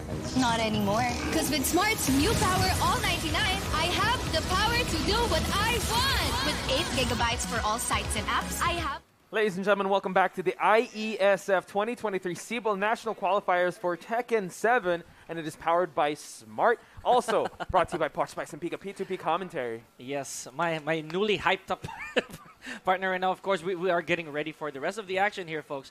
And this is the top 8, basically. But before we get to that, ladies and gentlemen, just like to inform everybody, especially sa mga hindi pa nakakaalam, na PESO or the Philippine Esports Organization ay ang National Sports Association para sa esports. They are accredited by the Philippine Olympic Committee. PESO naman, of course, ang humahawak at responsable sa pag-organize at pagpapatakbo ng Team Sibol. Layunin ng PESO na palakihin, pasiglahin at pabutihin ang esports industry dito sa Philippines. So, it's a non-stock PESO, non-profit organization at binubuo ng mga industry big players such as Tier 1. Grant Concepts, Mineski Global, TNC, Ren Esports, and of course, way more. So, supportahan natin sila, mga kaibigan. If you have more queries, kung may gusto pa kayo malaman sa PESO, all you gotta do is visit www.esports.com.ph or you can visit their Facebook fan page, Philippine Esports Organization. And of course, ang panalo ng isa ay panalo ng lahat. Supportahan natin ang Team Sibol sa kanilang mga susunod na sasaliang mga tournaments. Sasabak. Sasabak. Ang Team Sibol sa Southeast Asia Games 2023 at sa Cambodia at sa Asian Games ngayon September. Para sa karagdagang impormasyon at updates, maaaring tumingin at mag-follow sa fb.com/Sibol Esports. Mabuhay ang Pinoy Gamer. Lakad matatag, #Sibol powered by Smart. Napalakpakan for Poch Spice, mga kaibigan. There we go, sasabak. Sasabak. All right. Well, it doesn't get easier. It does, I promise you. Anywho, ladies and gentlemen, so we are going back live to the action as they're setting up here, folks. We witnessed Jason versus Coffee Prince earlier, but now here on the more dominant side, you know, of our switch it up. Actually. Yeah, Vermilion RGN.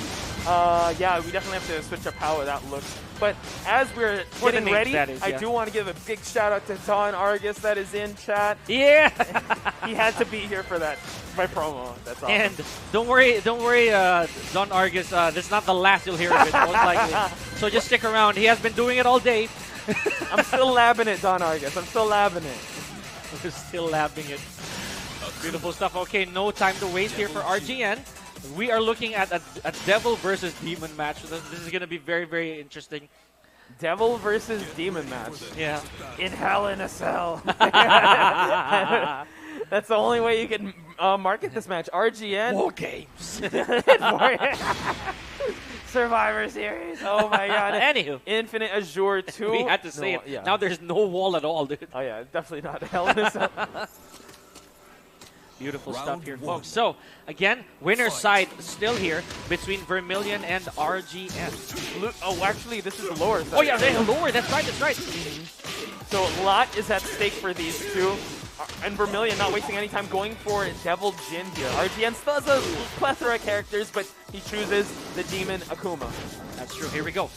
40 seconds left on the clock. But again, RGN already trying to establish dominance here because Vermilion, we know that Devil Jin has such great fundamental tools, very good neutral tools. Thus, the damage cost already for RGN. Now, look at this. Again, counter hit. Nothing big out of Vermilion. Never mind, however. There is the Hell Sweep.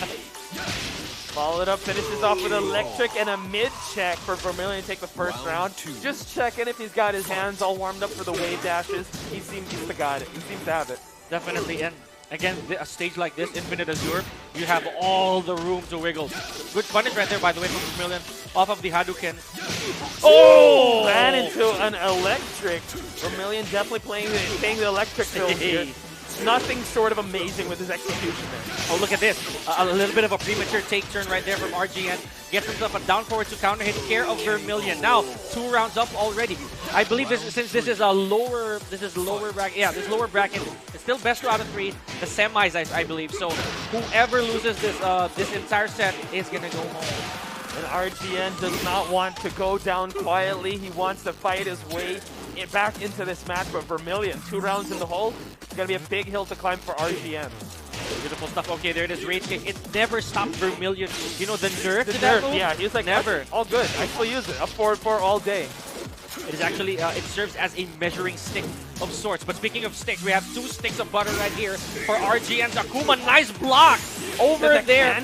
Oh yes. my goodness, Vermilion trying to end things here, RGN. Oh, the delay in the tsunami. You'll love to see it happen, but if you're in the receiving end of it, you do not want that to happen. Vermilion. Also mentally taxing, you know, because that's a tsunami game. Am I going to wait for the second hit? And Vermilion, could he have been, again, or rather RGN, a little careful there. It could have resorted to a launch. But again, I'm pretty sure he's noted that already. So now we see the immediate stage pick already going to the Dragon's Nest. From an infinite stage with no walls to like fighting in a phone booth.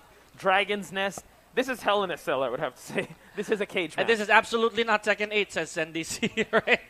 Okay, gotta love it. Hey, shout out to you, SenDC. Okay, here we go. And now we're moving to Dragon's Nest. Again, as we mentioned, one of the stages that are relatively small, you know. Anybody's game here. One launch could mean that. One launch could mean meter build. You know, so again, very, very important right here for both players. And this was RGN's choice as well. So I hope, you know, for his sake as well, that there will be good dividends paid here. So far, so good. Early round, we have not seen any wall combos just yet. Oh, we had to say it. There it is. It's just like like I said, dude. Oh, no. Oh, shame. Oh, my God. I can't believe I just jinxed that. But now RGN definitely paying off in spades. This stage has definitely guaranteed him that first round. Yes, meter build, as we mentioned. It just takes one launch maybe for both these, specifically for RGN, to build that meter that he would so really graciously need. And not to mention, he did win the first round, so this already is swerving to his side. You do see that Vermilion is trying to charge towards the wall here and now able to catch him on float. This is huge. Vermilion just making sure that the stage will be in his favor. Lands a hell sweep. Will he go for another one? Okay, here we go. Now, in rage, but no longer any health to spare there for RGN. Vermilion tying things up in rounds. Now, again, this is a fast game if we're talking about it, Posh. A while ago, there was a bit of passiveness. Never mind. Vermilion really, he just corrects me right then and there. Oh, tries to go again for another unscaled Heavens denied. Definitely he did land that earlier, though. Yeah, no passiveness here with such a close quarter type stage. RGN now, receiving end of an electric. And we keep the damage going, says Vermilion. And you see that. He actually went for a back forward 2-1-4. Oh, what a 12-frame punish here from RGN. He just might end this. Plate. Oh, my goodness. Oh! He's gonna go for this the is demon. big. This is big. This is huge damage. Is it going to kill? I'm pretty sure it just might. And it does. Oh, my goodness. What a call. Off of a 12-frame low. That's the thing. Yeah, from a block broken plate, he was able to confirm this stage definitely has, you know, already paid off for RGN. There's an effect there, you know. It could be what he really needs. That broken plate right there. That was oh my goodness. That was a crazy call for Vermilion, but even a crazier punish from RGN. Exactly. I mean, he had the finishing sequence there, but RGN still pulling that one out of the fire. Now Vermilion slowing things down. The rain is pouring here because RGN's at match point to get this game. Good stuff. And again, rage kicks still in the arsenal of Vermilion, making sure that RGN does not overextend with these low down threes basically, or this really generic down jab, right? So. Oh, nice block on the malicious mace and RGN. Good punish. Less than 20 seconds left onto the clock here. Oh, nice combo. Here we go. All the way to the wall. Steel pedal, okay. Oh my goodness, relentless is Vermilion all the way to the side, and that will inflict huge damage because the opponent swerved away from the wall. Final round here. RGN's evening up or Vermilion's dominance? Let's see. Yeah, one will definitely have to give Vermilion though. Not starting off the round so well. RGN creating that distance. How will Vermilion approach? Oh boy, there, rage kick again. Anybody's game, Demon. Really big here. Combo potential for Vermilion all the way to the wall. Found the wall in the process too. Nasty Good block into the mid, and RGN now has lows of his own. Pistol squat there connecting from RGN. Goes overhead. A little bit of a knockdown here for Vermilion. It blocks the Hadouken. Oh, another running three. What a flash duck from Vermilion. Could be instinct or reaction. I wouldn't know. Final seconds of this round. Vermilion still like teasing a hell sweep here or a rage kick. How will he choose to approach? See how RGN did not pull the trigger on the down 1-2. 10 seconds left. Anybody's game here. RGN on the advantage clearly. Oh my goodness. Is this going to be the first time up of the entire stream? Could be no rage available. Oh, what a block! And RGN! He's just going to run Even away with a drop, with it doesn't matter. Here we go. Wow, incredible stuff. And One. how crazy is that? Round start in Dragon's Nest. Everyone is going at it, but final round, they went for a time up. Nice. Nice. Down to the last couple seconds there, Posh. But now Vermilion, understanding how it worked earlier, goes back to a non-wall stage. Also, this proves it as an advantage because having no wall behind you for you to help in your clean hits, which is what happened earlier with the the broken plate, right? Yes. So, interesting. Yeah, a lot of the sequences that weren't in favor of Vermilion were walled sequences. So him bringing in no walls and bringing the light to exercise the demon is definitely something that Vermilion wants to bring to the table here. Good two right there. Okay, ladies and gentlemen, this is, again, very, very crucial for both these players. Whoever loses this set, definitely going home. And that is not what this is about for, for both these players. I cannot stress it anymore, Posh, how they want it so bad. 40 seconds left on the clock, and Vermilion already close to range. One poke, never mind here. He might just turn this around, Posh. Oh, unable to get the health sweep and grant RGN some rage here. It's going to be so important if he's able to close this one out in this final sequence. Okay. The threat has been established right there. A while ago, Vermilion went for the down 3, basically the broken plate, and RGN seems to have scouted that. Here we go. This is interesting because now RGN using the meter just to gain the round start, but Vermilion finds ways to be able to seize back the momentum. Oh boy, no can from the side of Vermilion. Again, he didn't expect for the pistol spot to miss. Here we go. Oh, nice outward crescent kick here from RGN. Is he going to go for the bigger combo? Not quite, just flew overhead. There's a little bit of, a breathing room, and he does have a lead. Yeah, but Vermilion, receives a big punish there. Ties things up early on. Vermilion unable to use that rage. So let's see if who is going to gain the early round in round number 3. My gosh. Again, RGN with these executions, folks. Not easy to do if you're just starting off in Tekken. Starting out in general, like in fighting games, right? Ever. It's incredible how he's pulling it off in such amazing feats in such high level.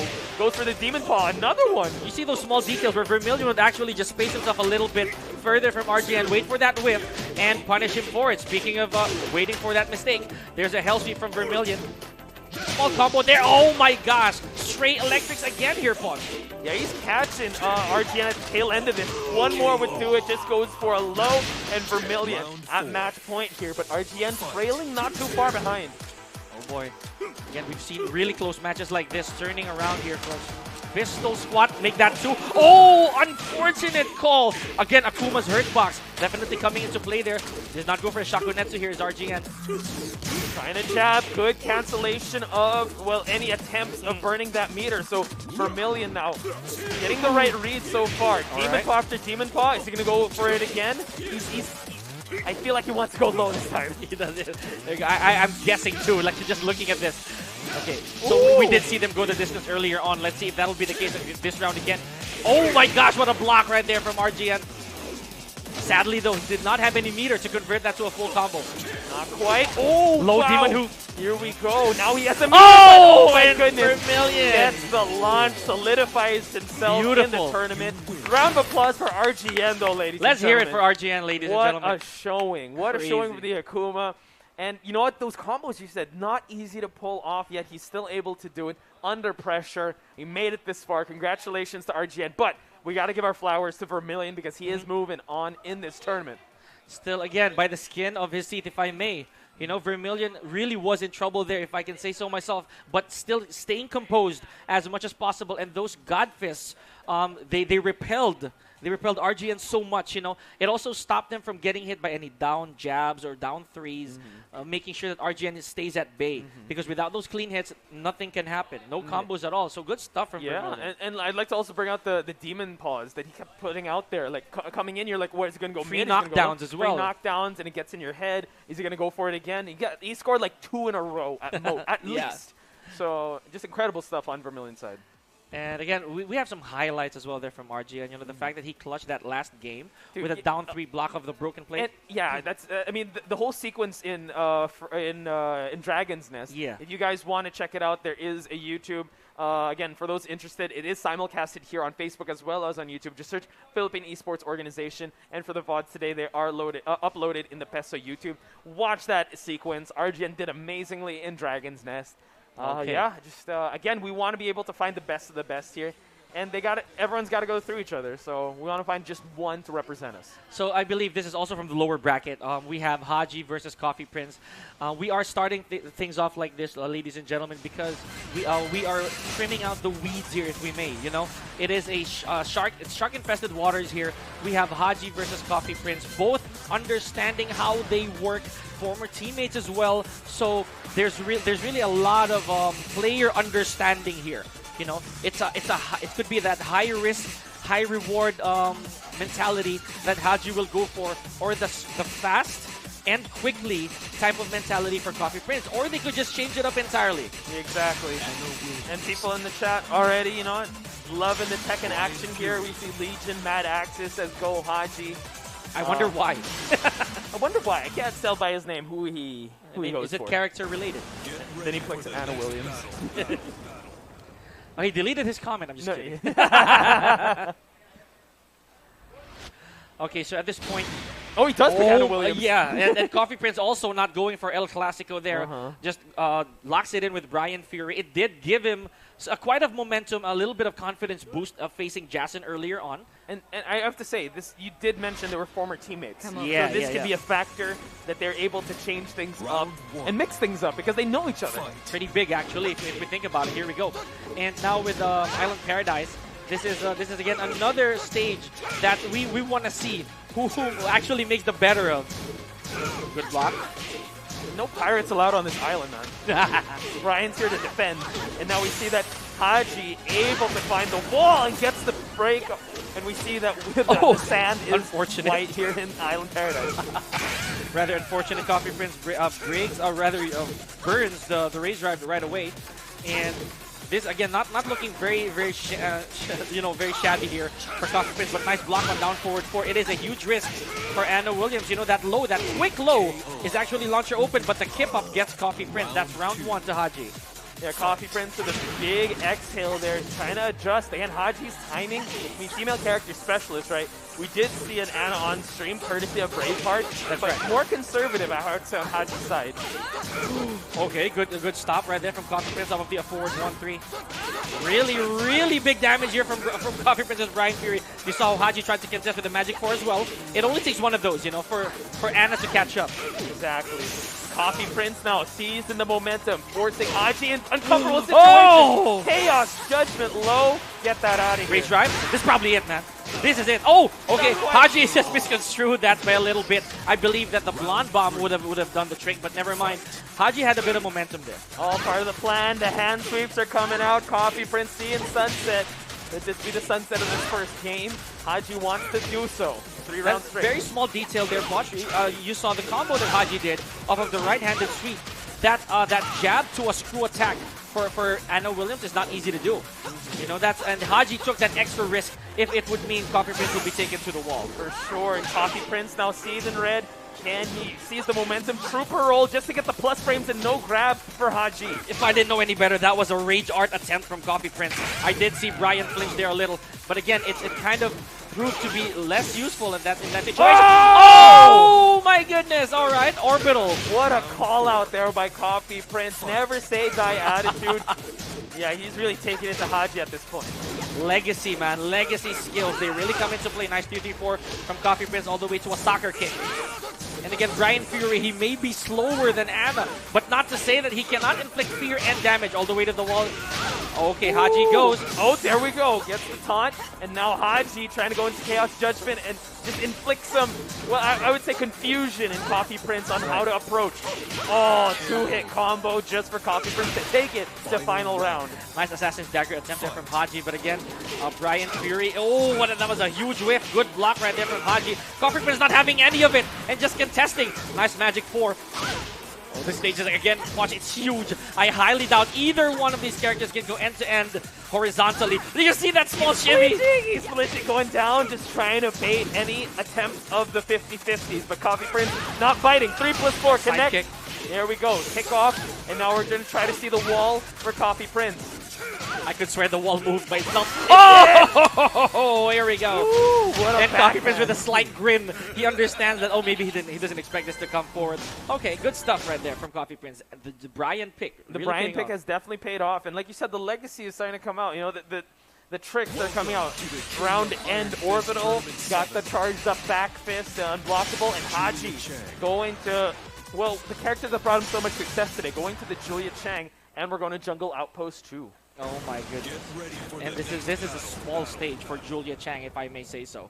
You know, she doesn't have any problems going end to end with this character, but Coffee Prince having to stick with Brian Fury, he understands that there is a matchup deficit here. However, again, Brian Fury, it did well for him against Yasin, right? It really did. And is currently doing good against Haji. So far, exactly. So now it just seems like at the start he's just kind of adjusting at, in round number 1, but now he has to do that and adjust to the Julia Chang.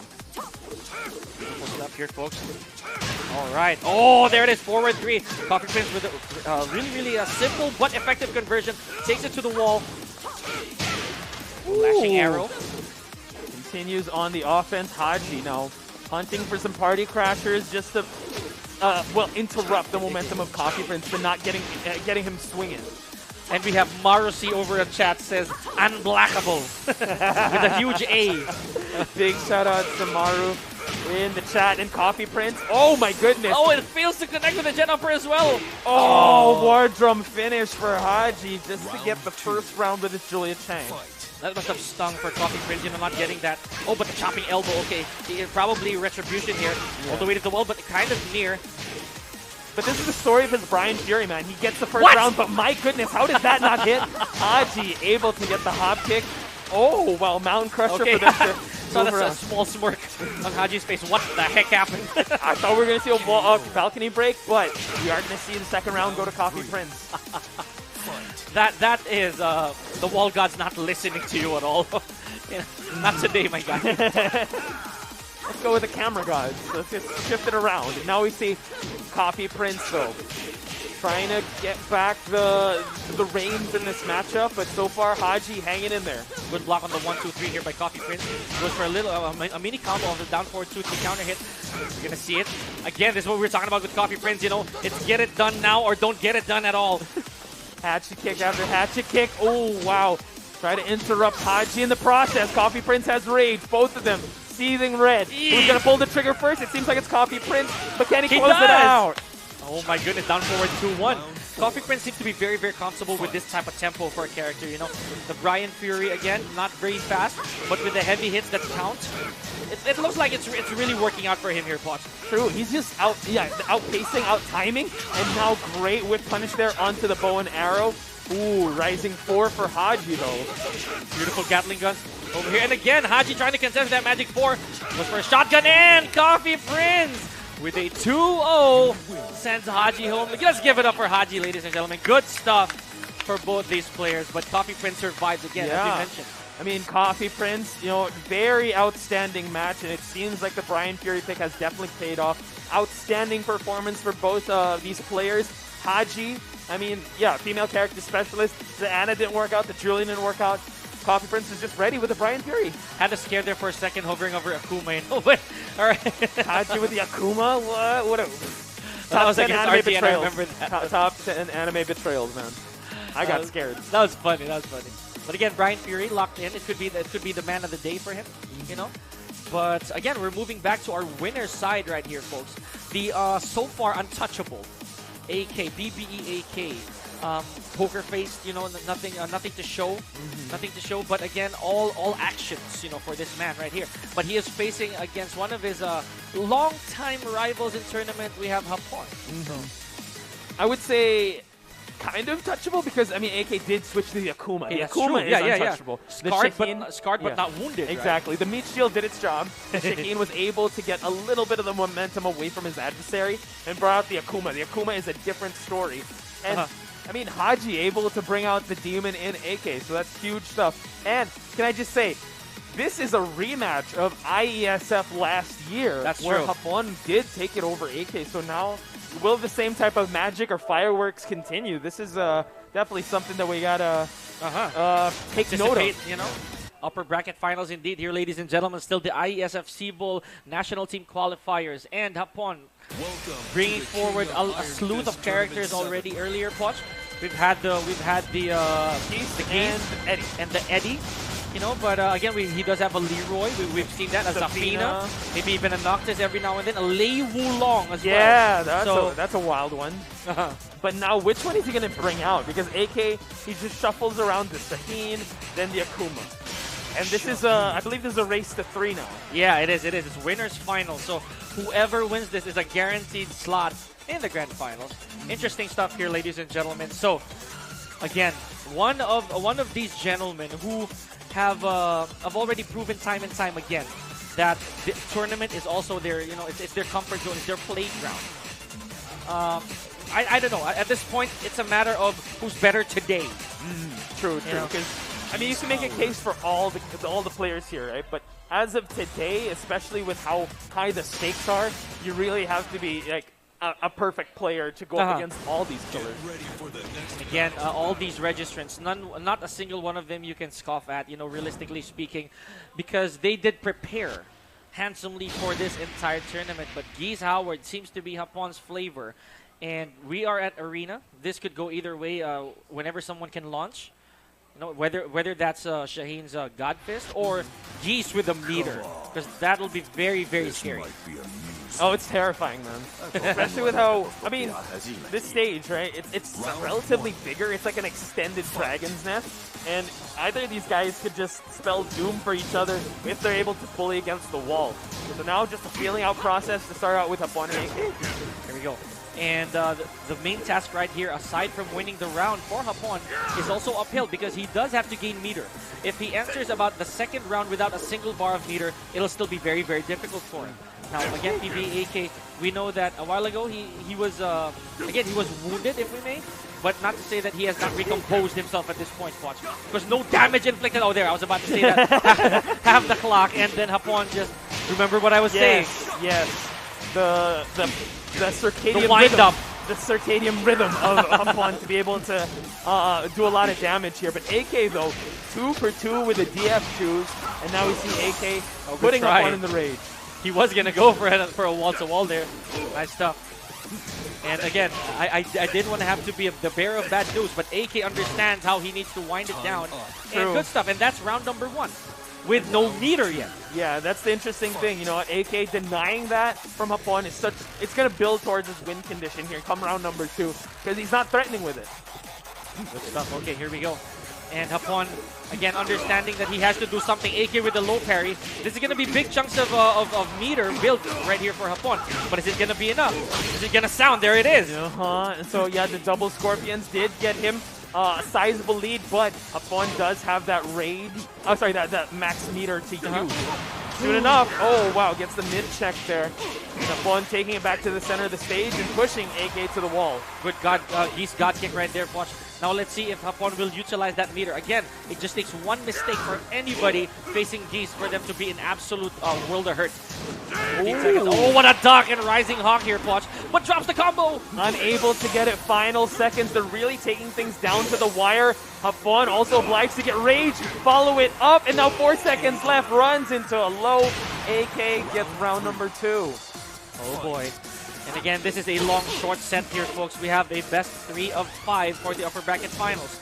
So even if, say, AK gets game number 1, Hapon does have a bit of wiggling room, you know, to understand what went wrong and maybe change characters. But again, too early to tell. Let's see. Hapon does have two sticks of butter here, Poch, so anything can happen. I think the best time to use it is now because AK, I mean, it just hurts if you lose the round, lose the match, and you have 2 sticks of butter. Now he uses it against the wall, cancels it right away, burning the 30 seconds left on the clock, and AK has rage. Here we go. Oh, nice throw escape here from AK. And the handshake again, a low parry here from AK. Again, understanding probably the habits or the tendencies of Hapon this early on. Is he going to go straight to the wall? Wow, that is a far carry. AK with a highlight reel. Oh my gosh. Wall-to-wall conversion from coast to coast. AK giving us a highlight game. Someone clipped that. That was incredible. Over at chat, Maru C, you better still be watching here, my guy, instead of saying unblockable. Unblockable. But I mean, I think AK, you know what, the performance the last time, since Hapon did send him out, really kind of shook him to his core because he's definitely a different type of player here in IESF 2023 qualifiers. Right, and now again, immediately going to character select is Hapon. This means that if he chooses anybody other than Geese, he will be forced to go random. Now, that again is dangerous territory. Say even if you pick a character that you want, if the stage gods are not in your favor, it might still be an issue. True. So now everyone's eyes are on Hapon's cursor here. Depending on who he picks could dictate the pace of this match, while Shaheen is going to be the flavor of the day for AK. Leroy Smith. Hey, all right. Okay, going back to a bit of the semi-roots, you know, of Hapon. Good stuff, you know. I find this really, really interesting because there was a point that Leroy was everybody's go-to. So it just goes to show that Hapon still has faith in this character. And truth be told, I did face him just a few days ago with this Leroy. So interesting stuff again. Leroy nerfed, but not unusable. Balanced. And definitely. And Shaheen, of course. All reliable for almost every person who has used Shaheen, you know? There's a reason they kind of don't have subs anymore. He's still a big threat, and we've also talked about how Juker was able to use it. Yeah. But this is the first time we're seeing Hapon use it on stream at least, and you faced him. And in such a long time. Yeah, that's true. Okay, this is interesting. AK already backing away, but giving away too much is actually really bad because Hapon just wants to bully you in the corner with this character. Again, Leroy has a jack of all trades, man. He's got good punish, he's got good movement, and on the right hands like Hapon, you gotta be careful because he can steal your turns. Right, and again, Hermit. Hermit stance really comes into play, not to mention the universal parry of Leroy Smith. And we call it, remember what we called earlier, the technique. But it's a matter of how you use it. Now, again, AK realizing that if you don't get the job done within 30 seconds, it is definitely a different story. Here we go. All the way to the wall. Yeah, and the fact that he was able to do that, slow things down, just shows the different gears, the different types of pacing that AK can bring to the table. And he's able to tame the Leroy of Hapon, which usually on tournament, he's so aggressive with it. But he's just careful with his approach here. Okay, beautiful stuff right there. Nice forward 3 attempt from AK. And, you know, again, Quatch, it's amazing how these players manage to stay very awake when it comes to the real estate. Now, AK might just be able to bring this to the wall, and he does, as we mentioned, but a little too near, you know, one hit too many. Never mind. This is what exactly he needs, you know, this is going to be on the wall. No question at all. True, unfortunately able to get the double Scorpions, but still, AK wants to close this one out. Good punish onto the launch there. And now AK 1 round away from making it 2-0. And you know, again, those the Leroy lashing, basically twisting arrow cannons. You saw how far it pushes back AK, or rather Shaheen, right, but still gets a launcher out of it. That's how threatening, how scary Altair is. Exactly. Now Hapon sporting a little bit of movement here, just to get back away from the wall, but the TF2 to be able to launch him, and now solidifying his lead in terms of life as we approach the 30-second mark. Oh, what a hit confirmed. That is where Shaheen really stings. Watch, like that hit confirmed, it is forever. You can confirm that till Tekken 8. That is which is confirmed. We have a Tekken 8. Anywho, so this is again very dangerous territory for Hapon. Now that he's down 2-0, he can only pick one character. And this is tough because it looked like the Leroy Smith pick would work out. AK, on the other hand, just shut that one down. So now Hapon has to think, if we go back to the Keith Howard, he still has the Eddie, he also has Zafina, but I think absolutely no shame in that. If you choose to go back to Geese, if you feel that this time around you have the reads and you learn from those mistakes, Hapon, again, there it is, as we mentioned, locking in Geese, but landing in Soup. Get ready for the next battle. This could be a stage that could work out in his favor because small stage. Geese, though, he doesn't mind the big stages, but I mean, just closing off AK is definitely good. And you denying him, just denying him Howard to stay is definitely a good thing. So Sook would would this be the last stand for Hapon, or will he be able to extend it for AK to kind of consider changing characters? It only depends on how he's going to adjust towards how the first match went up. Okay, here we go. And again, irregularly shaped stage. It is rectangular. It is pretty long, but there are those edges you don't want to be in. That's the one thing we have to... Tangerines, spices. I know those things. They're there. Those baskets, essentially. And even the way you start the stage, it's never straight. Yeah. So you're pretty crooked. Very hammerhead. Yeah, true. That's very true. So now Hapon, he does play very, very well at that range. Granted, the projectiles that you have, you may want to make that space. Now AK, look at this. Hapon turning up the pace here, Ponch. True.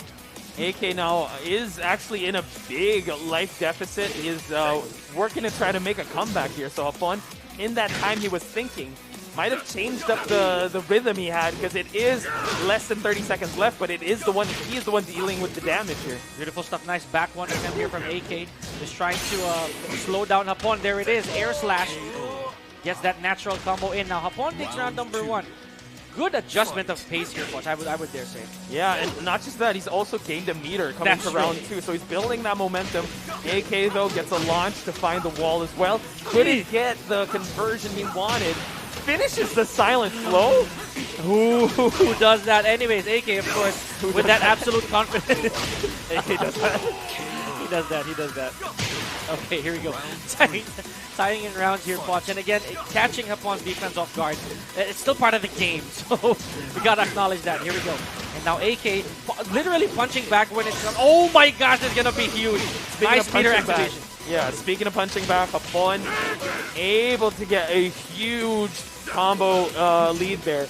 And AK now is just fighting with his back. Well, Mickey's against the wall, but the DF2 lands. And that DF2 has been landing all day. It has been. And AK actually did a very interesting mini conversion over there, even though Hapon's back was already right next to the wall. So potential set point over here. And again, AK literally just smoking right now when it comes to this winner's side advantage. He really wants that, He does. Definitely a redemption from the previous year, but Hapon not going down quietly here. AK stalking his prey. He didn't start out quite healthy here, but now seems like Hapon is trying his best to make use of this meter. Okay, now AK with a bit of a disadvantage here in health, about to enter rage, and Hapon, should he carry this to the wall, it'll be huge, but again, one too many jabs. Oh, but the rage drive connecting AK. Nice conversion, using that 4 as an additional tool. Whoa, Falcon Shield for the back turn and the cartwheel. Oh my goodness. To close it out, 3 straight to send Hapon to the lower bracket. Did you see that? Did you see that? He went for a punch parry and then just literally ran up to him, catching him with his back facing the other way. Good stuff right there from AK. Now Hapon still, he's going to be waiting, I bet, on the loser's bracket, like the lower bracket rather, for whoever will win this next match. All right? This next set. So, yeah. This is the semis. So. Yep. So, big shout-outs. I mean, Hapon is not out of it just yet. He will be facing the winner of Vermilion versus Coffee Prince. And mind you, this was a match we saw originally where Coffee Prince did take it. So, Coffee Prince does have a chance to like a redemption arc, if you will. Yeah. Vermilion again with the Julia Chang earlier on today. If you guys didn't witness it, Vermilion shocking the world-ish with with the Julia Chang. Now he's no stranger to surprising people as well. He had a Kazuya, right? There's a Kazumi as well. Who knew Julia Chang was part of the Mishima bloodline? That's true.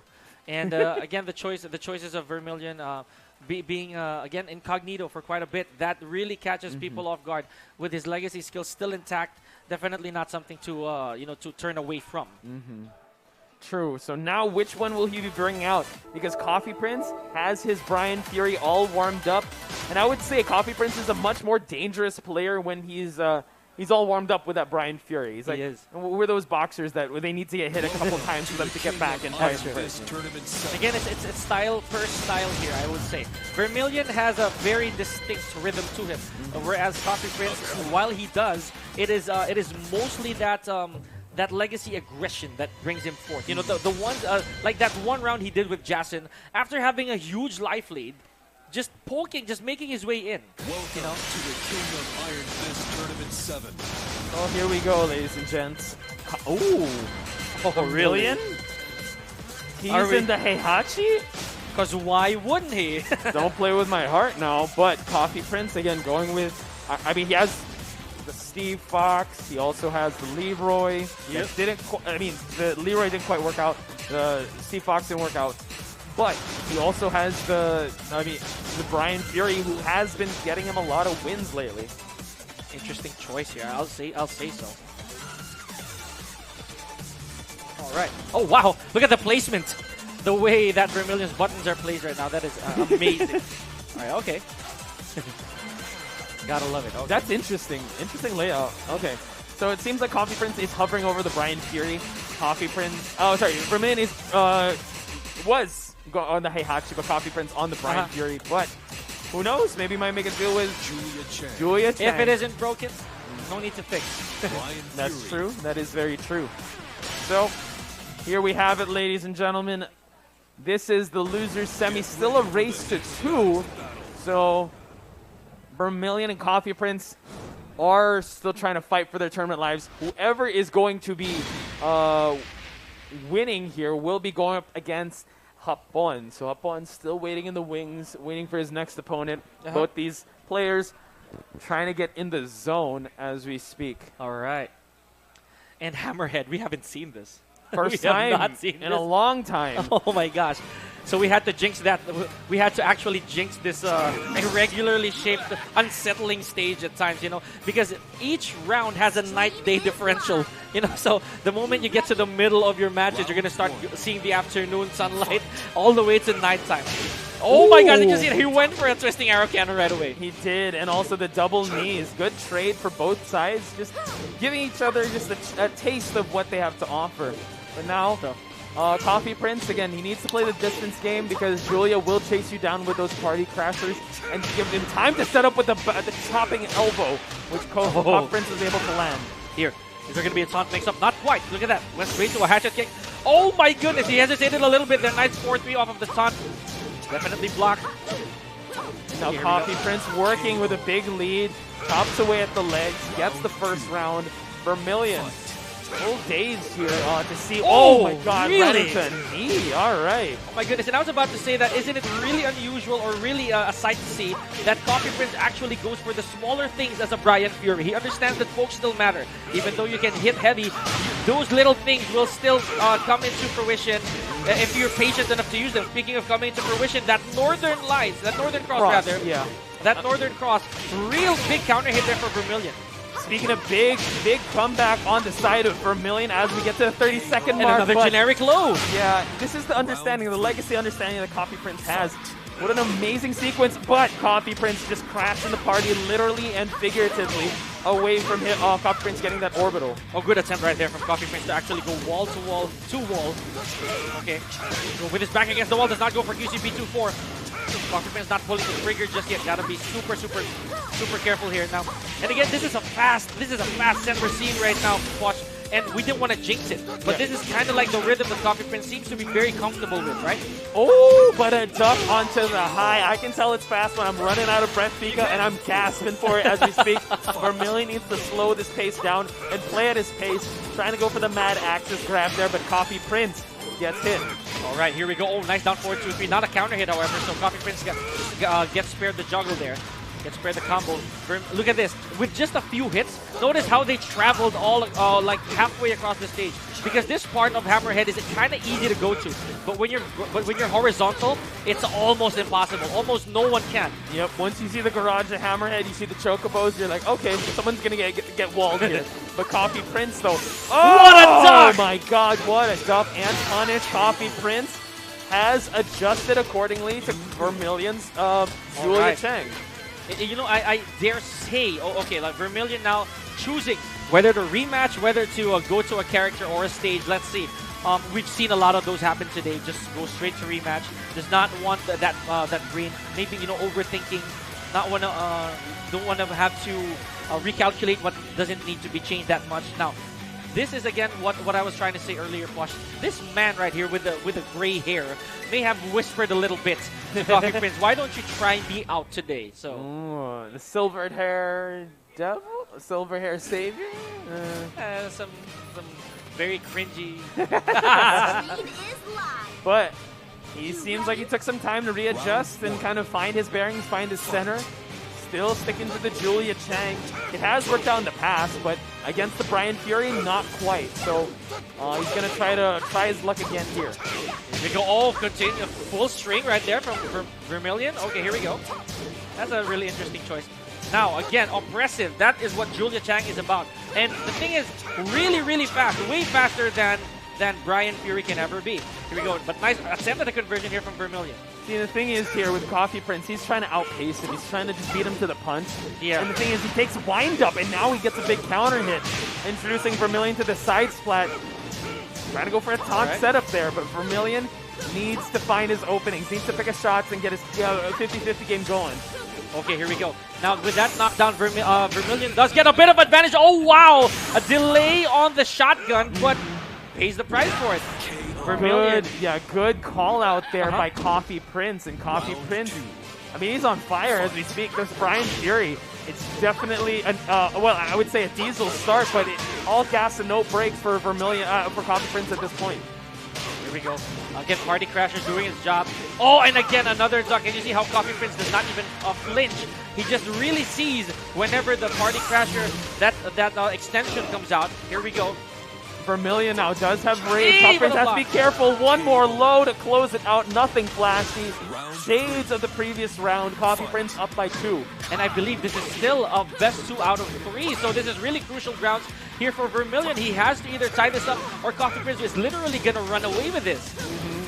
And this is what Coffee Prince wants, man. His Brian Fury has definitely got the, definitely warmed up. He's definitely on fire at this point. And Vermilion just trying to thwart certain efforts, but Coffee Prince just collecting all these plus frames and these pokes. And it is a big afternoon over here, ladies and gentlemen, in Hammerhead, because Coffee Prince is just inches away, literally a few bits of health away from making this a 3-0. Uh-oh, Vermilion granting rage, and Coffee Prince spends it right away. Oh, Mad Axis to close it out. Let me see. Vermilion. Big breath right here. Yeah. Able to get, oh, whoa. Oh, wow. Empty jump. And interesting. Now, that threw us off guard. Man, okay. But I bet even Vermilion had a little bit of thought process over here. But never mind. He does get a huge counter hit combo here for Vermilion. Oh, my goodness. And oh, my gosh. He wants to go overtime in Hammerhead. But Coffee Prince, though, still a big threat with that rage looming over his aura. Look at this veteran, like, very, very legacy defense from Coffee Prince. Just the small things, you know, giving him a little bit more life preservation, right? So now it is nighttime. You do not want to be in this setting here at Hammerhead because you know it's anybody's game. Especially if you're Vermilion. You want to end this and end this as quick as possible. Coffee Prince, though, his resolve is being tested. He was so close to ending Vermilion for 3 straight rounds, but Vermilion clawing his way back into this. Okay, good stuff right here, and Vermilion already caught up to the damage. You remember what we said earlier, they're never really far from each other's health bars because of, again, the pacing. Here we go, chopping elbow connecting. Oh my god, and all these pokes, no one had anything significant just yet. Jab, jab, low, back one gets blocked, and Vermilion finds himself in a corner. Here we go. Oh, nearly got hit by that back four. Good block right there from Coffee Prince. Oh, goes for the 1-2-3. Oh! Short unblockable right there. My goodness. A big, big sigh of relief on the side of Coffee Prince. What an ending sequence to close the set out. Big round of applause for both these players, ladies and gentlemen. Vermilion and Coffee Prince. Again, what a crazy showing. He did try to gamble it all with Julia, and he still stuck to his guns. It got that far, but I think Coffee Prince on the Brian with a couple games in world beater. He's too good. It's again, it's unbelievable showing, if I may. I mean, not without any faith to Coffee Prince, but again, Brian Fury really did whisper here that I really do think it's a choice that I have to make. And so far, every single opponent he had since the Brian Fury selection has been a breeze in a way for Coffee Prince, because again, Brian Fury, relatively slow, not really the most tournament viable character ever, you know, but still he's making it work. And now in the losers final, lower bracket finals. Yes, and Reign of Terror, Brian Fury, ladies and gents. So thank you so much for tuning in. But right now we're going to take a very short break because we got to prepare for the losers finals and also the grand final. So don't go anywhere. More of Pika, more of Hot Spice when we return. Ang TNT, sang kapit saan, pinakamalakas, pinakamasikan, pinakamalakas, pinakausok, pinakamalakas, bien mafuerza. Ang TNT, sang kapit saan, pinakamalakas, pinakamasikan, pinakamalakas, pinakausok, pinakamalakas, bien mafuerza. Sa TNT maaasahan ang saya, sa magsulat ng bansa. Lipat na sa TNT and register your sim now. Feeling powerless with limited choices? Not anymore. Because with Smart's new Power All 99, I have the power to do what I want. With 8 gigabytes for all sites and apps, I have the power to play, to watch, to share, to stream, everything. Plus, Only TikTok gives me the power to stay on my FYP. And Only Text power to stay in touch. All that power for just 99 pesos. Load Smart's new Power All 99 for the power to do what you want. Best choice I made. Load now.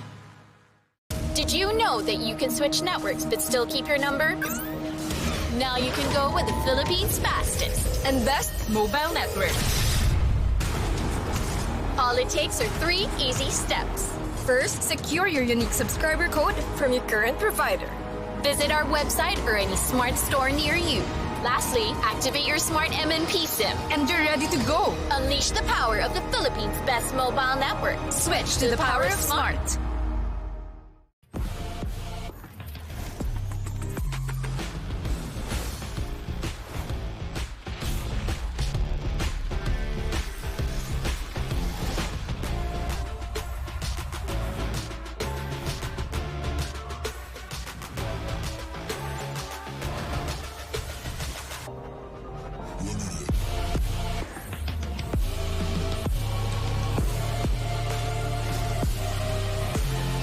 Real Me 10. Sweep through the competition.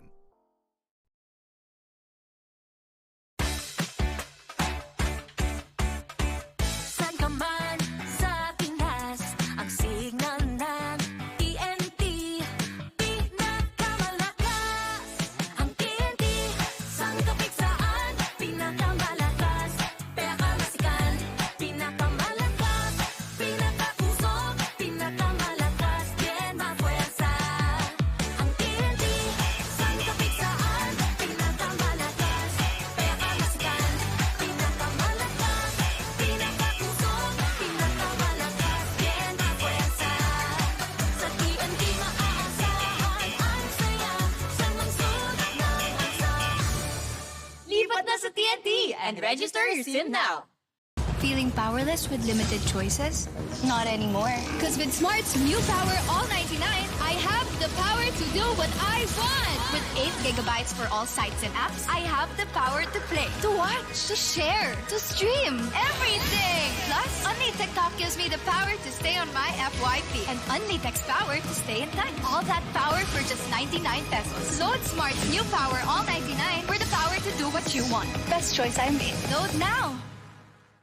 Did you know that you can switch networks but still keep your number? Now you can go with the Philippines' fastest and best mobile network. All it takes are 3 easy steps. First, secure your unique subscriber code from your current provider. Visit our website or any smart store near you. Lastly, activate your smart MNP SIM and you're ready to go. Unleash the power of the Philippines' best mobile network. Switch to the power of smart.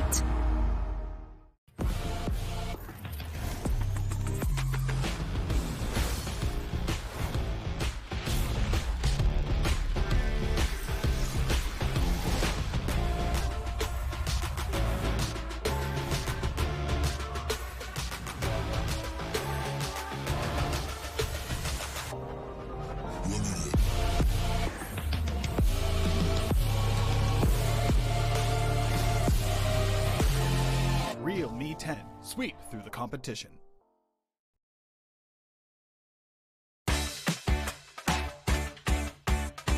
Saan ka man sa Pinas, ang signal ng TNT pinakamalakas.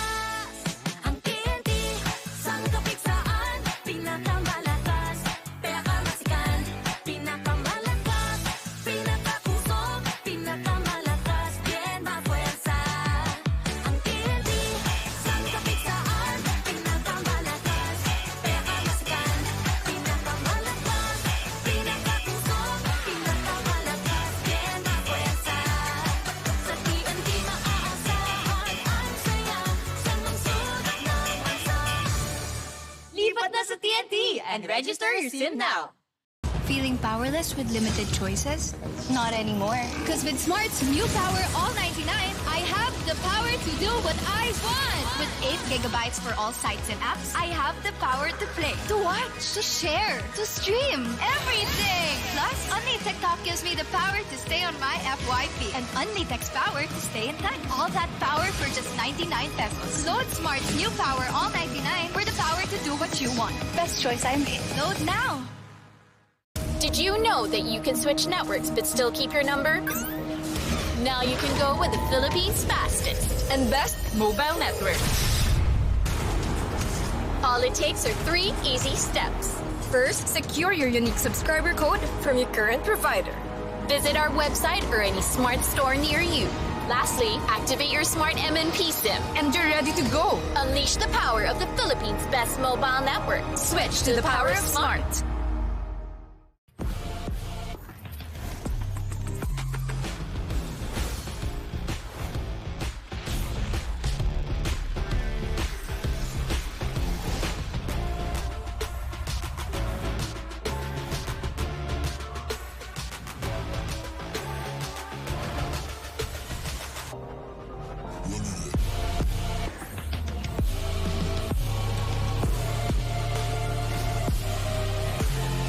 Real Me 10, sweep through the competition.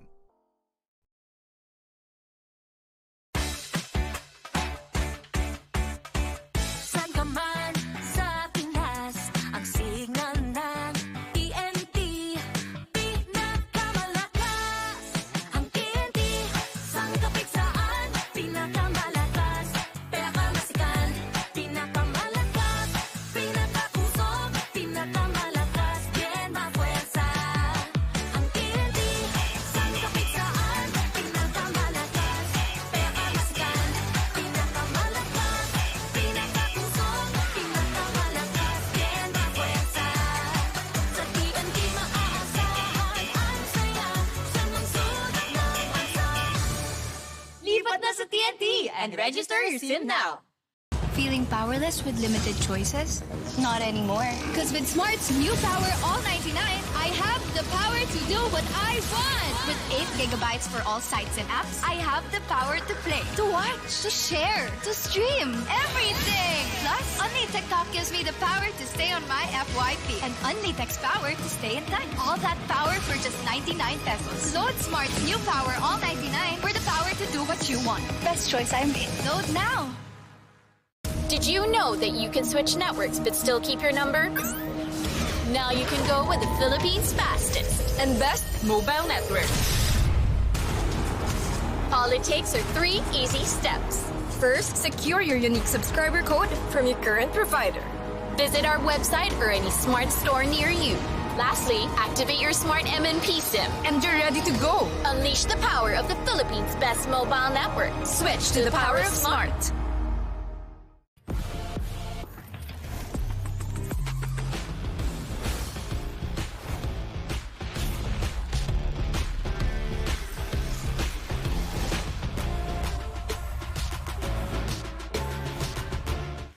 We are back, ladies and gentlemen. This is the IESF Sibol National Team Qualifiers for Tekken 7. Yours truly bringing the action. Still here is Pika and Poch Spice. We just witnessed the craziest eliminations from our top 8 Poch, and wow, we needed to breathe after that, honestly. And again, still sitting pretty over here by the winner's side. Of course, the grand finals rather is PBEAK. Who he will face, we don't know just yet. Between the two, yeah, we have Coffee Prince. We also have Hapon. But man, what a crazy road that we had to get here.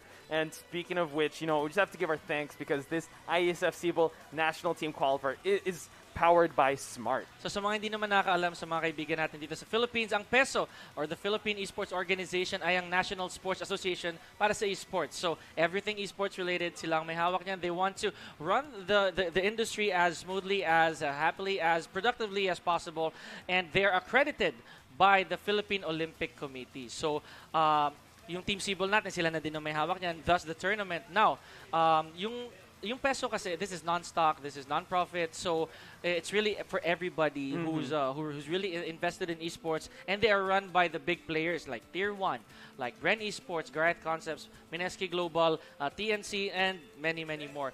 So let's not forget mga kaibigan, supportahan natin yung PESO, yung mga adhikain nila, yung mga initiatives nila, and if you want to know more, kung gusto niyo pang malaman yung mga information about PESO, obviously, just please go to www.esports.com.ph. Yes. Or you can visit their Facebook fan page, yung Philippine Esports Organization. And of course, ang panalo lang isa ay panalo ng lahat. Supportan natin ang Team Sibol sa kanilang susunod na sasalihang mga tournaments. Sasabak ang Team Sibol sa Southeast Asia Games 2023 sa Cambodia at sa Asia Games ngayon, September. Para sa karagdagang impormasyon at updates, maaring tumingin at mag-follow sa fb.com/Sibol Esports. Mabuhay ang Pinoy Gamer, lakad matatag, #Sibol powered by Smart. And palakpakan ulit for Poch Spice with, yeah, alright.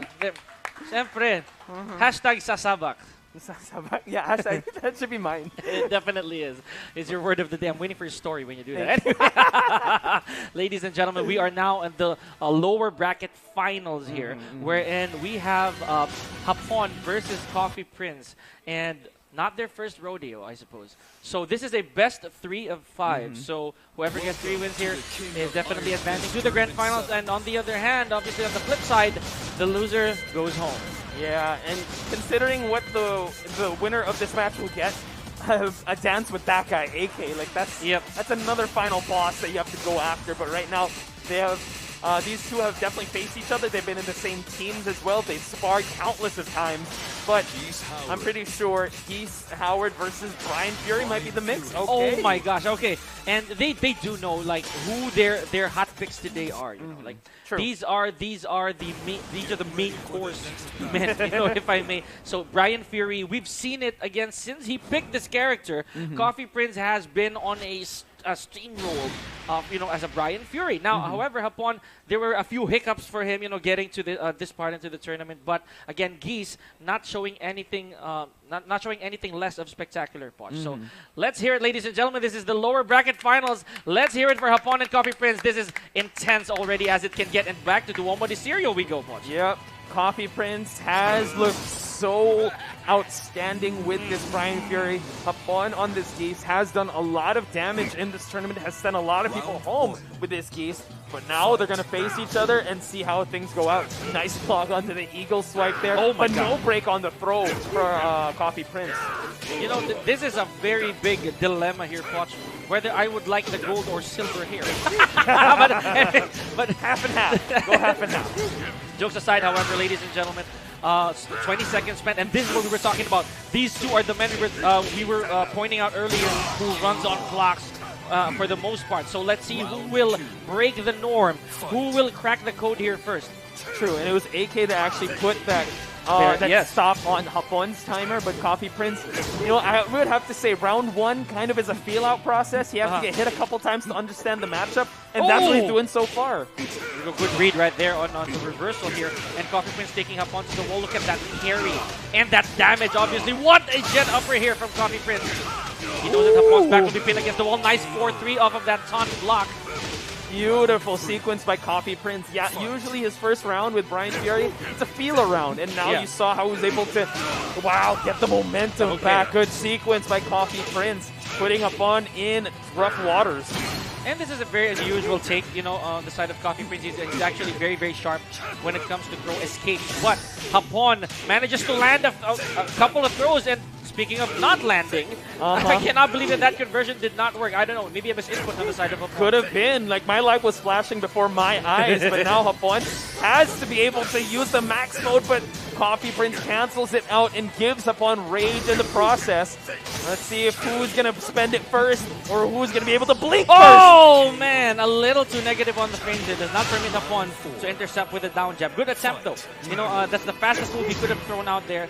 And it could have stopped Coffee Prince if he ever did a high. So good stuff. This is 2-1 in favor of Coffee Prince in round. And again, no one has broken the balcony yet, Watch. Not quite, dude. They don't want to pay the property damage, man. They want to be able to keep it with the tile damage. Not easy. We already broke the floor enough. Exactly. Coffee Prince now working to get things evened out as the 30-second mark clears out. I think he's aware of the rhythm of Hapon. He knows that he needs to be able to survive this first 30 seconds so he can dictate the pace later half in this round. Oh, there it is. Just in the nick of time. After that counter hit, Hapon actually gets his meter. Go all the way to the wall. Geese Howard, of course, a very damage-heavy character. So this is why he will not fear Brian. However, there is a huge deficit here when it comes. Oh my gosh! Anaconda Rage connecting. Oh my goodness. What a beautiful ending there for Coffee Prince. Still undefeated with this Brian Fury. Yes. I mean, it's just an avalanche at this point. From a snowball, it turns into an avalanche. And now in his way is Hapon. And AK is definitely watching closely on who he will be facing. What I was about to say earlier is that Hapon is a huge, Hapon's Geese rather, or Geese Howard in general, is not shying away from big damage. However, the neutral game before that is what's going to make the difference, and that's where Brian Fury shines. You know, right? It may not be as fast, but again, when the hits connect, they really matter. So now Hapon, recognizing of course that Geese maybe, just maybe, is his last straw here. He just opted to go for a stage. Remember this is what happened earlier with him and AK. The dilemma, yeah. Yeah. Which one to pick? He's going to stick to the Geese Howard because I feel like maybe he could try to edge it out and figure it out because this was a close match with the Brian Fury. So now changing up the Violet systems, interesting choice because there's a lot of freedom of movement compared to Duomo de Sirio. And yeah, I'd have to say of the day, Hapon's Geese had a lot more to show for. Eddie could still be there, but I'm not sure if he's going to bring it out just yet. Yep, definitely. Now, again, we're in Violet systems. Watch, there's no gimmicks here for those of you who may not be aware. It's just very, very honest, very normal. And again, you know, Coffee Prince's heavy hits have been really getting a lot of these players here in the top 8, you know. Whether it's the Northern Cross, the chopping elbow, even very clutch orbitals, you know. So this I think is where Hapon needs to be very, very cautious because again, Brian risks nothing when he does these. Exactly. And like you said, you know, he's really playing with the timing and also very legacy-based. But definitely a Street Shark would catch a straight orbital. Coffee Prince though. Soccer kick to the knee and now continues on. Oh boy.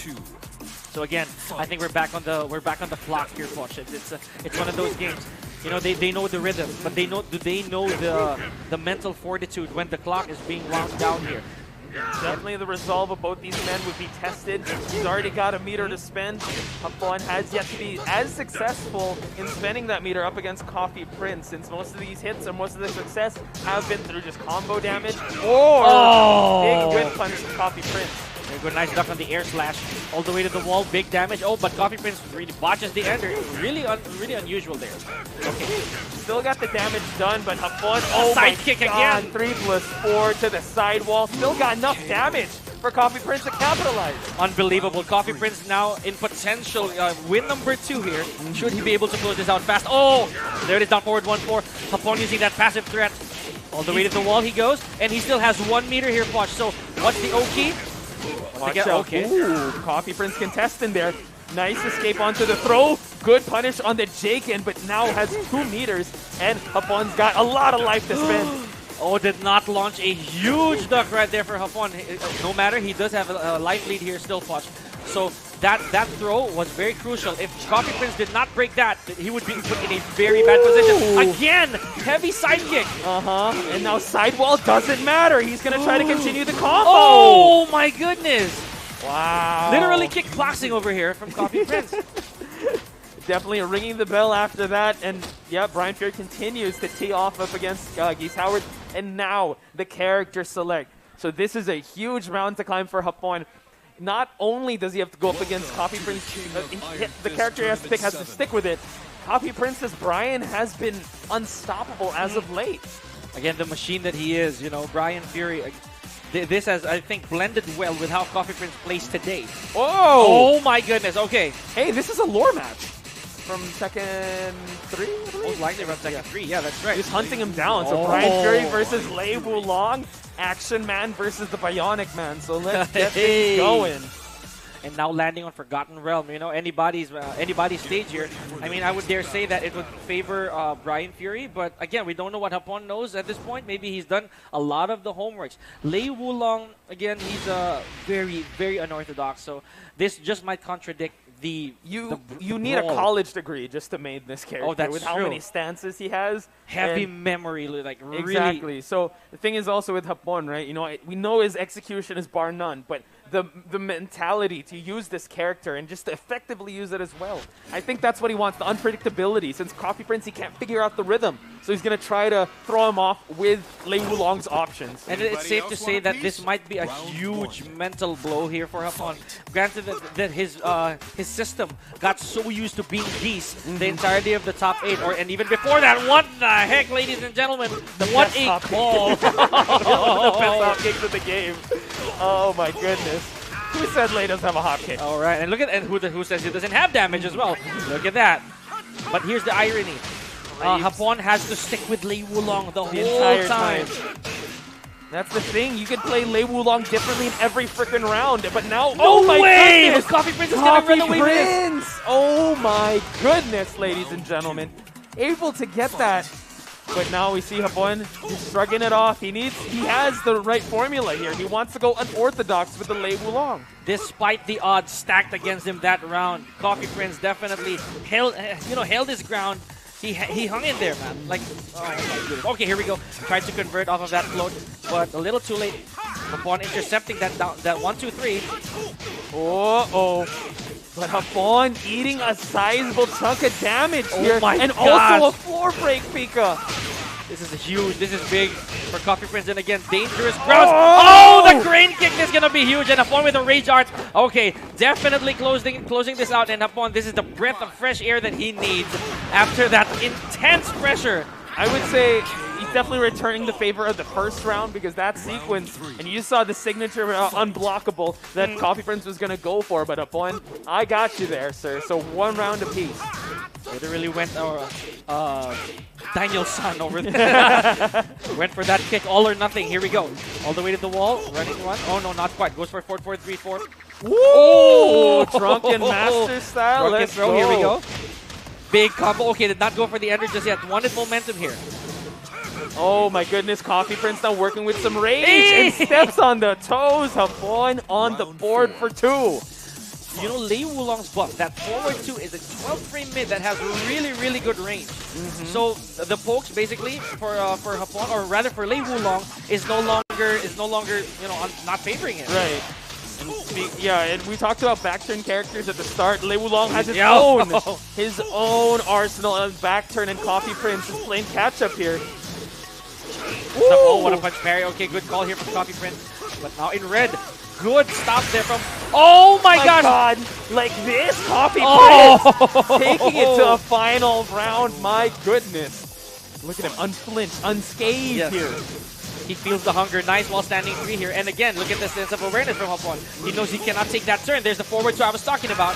Gets the rave sweep, continues the combo to the center of the stage, trying to push for the wall here. Can't get it. Hapon, oh wow, eats a cross chop. And a chopping elbow. Here we go. All the way to the wall. And just like that, it's evened up. This is huge. Coffee Prince, though, has rage. Oh, hey, he blocks it. Hapon blocks it. Oh, there we go. 2-1. However, Hapon has to stick it out with Lei Wulong the whole time. But that's the thing. He was able to get a chink in the armor of the Brian Fury, and immediately Coffee Prince going to character select. I mean, the Brian Fury was definitely working out, but he's considering changing characters. And like you said, he has to stick with Action Man Lei. You know, right then and there, that very last call from Hapon, that was the major handbrake. You know, off of this unstoppable vehicle, right? Right, yeah. Oh, okay. My goodness. There it Coffee is. Prince going with his main. Drops the shotgun and goes for the pistol here with Steve Fox. Okay. This signature character, folks, here. Coffee Prince on the Steve Fox while Hapon I mean, we did say this is one of his sub characters, but Coffee Prince, this is his big boss. If we're gonna go with 8K standards here, this is a Kuma. That's true. Out. That's true. That's true. Not a meat shield per se, but you know, this is again a pistol, for lack of a better term. You know, he had a huge gun earlier. He had that shotgun, but then he drops that and then picks up a really accurate weapon. I would say though the Lei Wulong, yeah, just a machine gun of different like things to work with. So let's see, he can definitely change things up with the different stances. This guy caught a bullet with his bare. That is true. Uh-oh. All right, here we go. So Duomo de Syria again. This seems to be a very Coffee Prince / Hapon stage. You know, they've faced each other here quite a bit. They have. Interesting. Oh my goodness. Okay. Able to get the float, the Shiro combo to the wall. Masaji's. Okay, here we go. Nice rocket launcher attempt here from Coffee Prince. Not risking anything. Good punish on 2-1, 3+4. Oh, goes for the quarter circle forward too. Oh, the harassment right here, right in front of Hapon. That's Steve Fox we're talking about, you know. This is Coffee Prince's style. He's very smothering with that Steve Fox, especially when he's in the advantage. And not allowing Hapon to get into stands here. Oh, that's big. What a counter hit right there from Hapon. Goes for the skyrocket. The skyscraper, rather. Here we go. Good escape from Coffee Prince. Trying to go flying down, and now Coffee Prince, bad trade for him since he's got a hairline of health. Spends the drive right away. Hapon just cleaning up shop here just to get round number 2. You saw how Hapon actually did not go right away for that low. He actually just gave it a bit of a flinch, you know, a bit of a fake, if I may, before Coffee Prince actually stood up. Here we go. Ooh, unable to pick up, but still gets the float. That's good enough, and now he's going to introduce him to the wall. Oh my gosh, Coffee Prince right now, and just like that, he was able to get that huge lead. Oh my goodness, Hapon just literally pressing 3 and snagging Coffee Prince in midair. True. Hapon, trade off in favor of no one. Coffee Prince now grants Hapon rage. Sturdy boxing. Oh my goodness, ladies and gentlemen, potential set point here for Coffee Prince. Literally here, Poch. Just this is exhuming confidence, man. But Hapon, he's got a lot of tricks on this Lei Wulong. Trying to go drunken, trying to go lion, trying to go tiger stance. All the stances are coming out. He's trying to pull everything. Throw everything in the kitchen sink. My goodness, the Rave Street block. That is not something you see every day. What that means is he's very confident with his crouches. Another rocket launcher. Oh, crane kick here, ladies and gentlemen. Gosh, okay, no break. Very unfortunate here for Hapon. He's got rage. Both of them do. Who's going to get it first? Hapon spends it first. Watch out for the Sonic Drive. No dirty boxing. All right. Gets denied. Oh, and that's a screw attack. Hapon hanging in there for dear life, Watch. Final round. This could be the tiebreaker here for Hapon if he gets this. However, rather for the tie, but Coffee Prince could end it right then and there. Oh, big Tiger start for Hapon. And now we see him get to the wall here.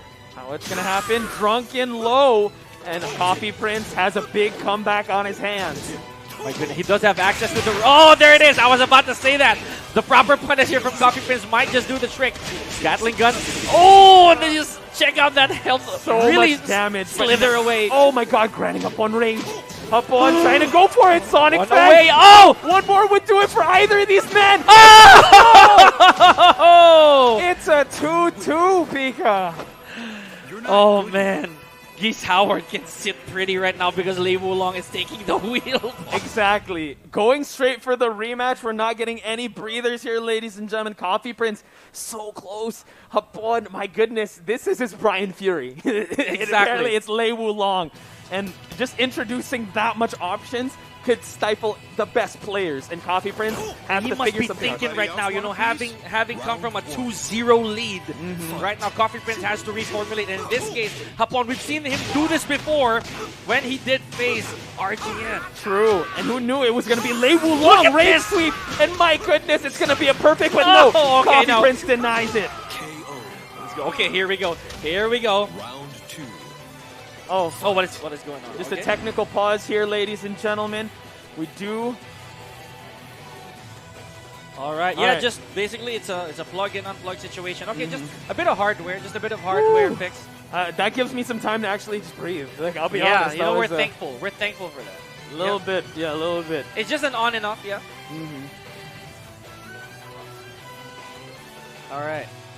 So yeah, we're just they're fixing just sorting things, out, but just an incredible showing on both these players so far. They're just gonna sort things out, but I mean, we want to have the best possible conditions. Are you doing Tiger? I am sorry. You get the reference? Tiger Claw. You remember that movie? No? You do. I'd rather not. A twisting tiger. Hey! I am off.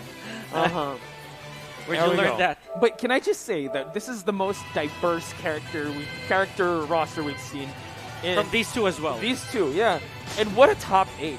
We've seen, the likes of Chloe. We've seen Kings all throughout the entire day.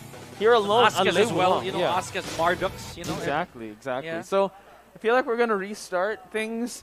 All right. On stream. Mutual agreement supposedly from both players. Okay. We're gonna reset everything, folks. Is it a reset of everything or?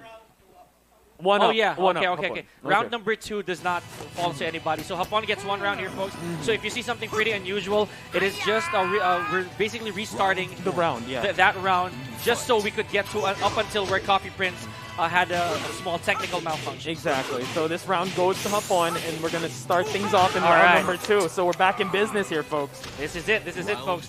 So Hapon, gotta be super careful here as well, because Coffee Prince might have needed that as well. Oh, nice 4-4-3 here. Oh, Hapon is going to go to the wall watch for sure. Yeah, I mean, Hapon still has not missed a beat just yet. Coffee Prince tried to go for a Sonic Fang there, but no one home. Oh, no. Okay. Again, we are yet to see. Oh, the debugger over here on the side of Hapon. 1 round away, turning the tides. With a Lei Wulong, but now Coffee Prince says, this is my turn for the comeback. Okay. Able to find a wall. Gets so much damage out of it. Can he get a resplat? Coffee Prince backing away. Goes to Flicker. Continues on the damage. Oh my goodness. Oh, he was literally 1 inch away from getting that screw attack. Now Hapon, okay. Coffee Prince tries to retake this round. This entire game, rather. Even though Hapon already has a 2-round lead. Let's get the blue spark there. Oh my goodness. What a duck, rather. Oh my goodness. Okay, here we go. 4-3. Holy smokes. Hapon now is in the lead in crane stance. DF2 tries to get into... Oh my god, big Peekaboo. confirm. And Sonic again. drive. Coffee Prince now tries to find the wall. Couldn't quite get there just yet. Hapon so close to sealing the deal here. Oh, goes low that time. Oh, Coffee Prince not launching that. And there it is, ladies and gentlemen. Hapon moves on to the grand finals. Watch. With a Lei Wulong. But guys, can we give a round of applause? What an amazing showing by both these players. Coffee Prince ending things in 3rd place. His Brian Fury was finally stopped, lore-wise, by Lei Wulong. And a bit of a tag in there for Steve Fox, good stuff. And again, that's all she wrote for Hapon. He's done it again. He has crawled from the ashes of being on a very high deficit. Yep. And a very big deficit, and just trying to meet AK again here at the Grand Finals. I would have to say this matchup, I can't get enough of it. We've seen it in the previous this was the same Grand Finals. Exactly. Oh, I know exactly. Or rather the same formula that happened to Hapon because back it was Hapon and Dojin. Yeah. But now AK coming in here, so Hapon definitely wanting to cement his legacy to represent the PH Nation in Yash, Romania, but AK standing in his way. But ladies and gentlemen, can we get a round of applause? It's Grand Finals time. Finals over here.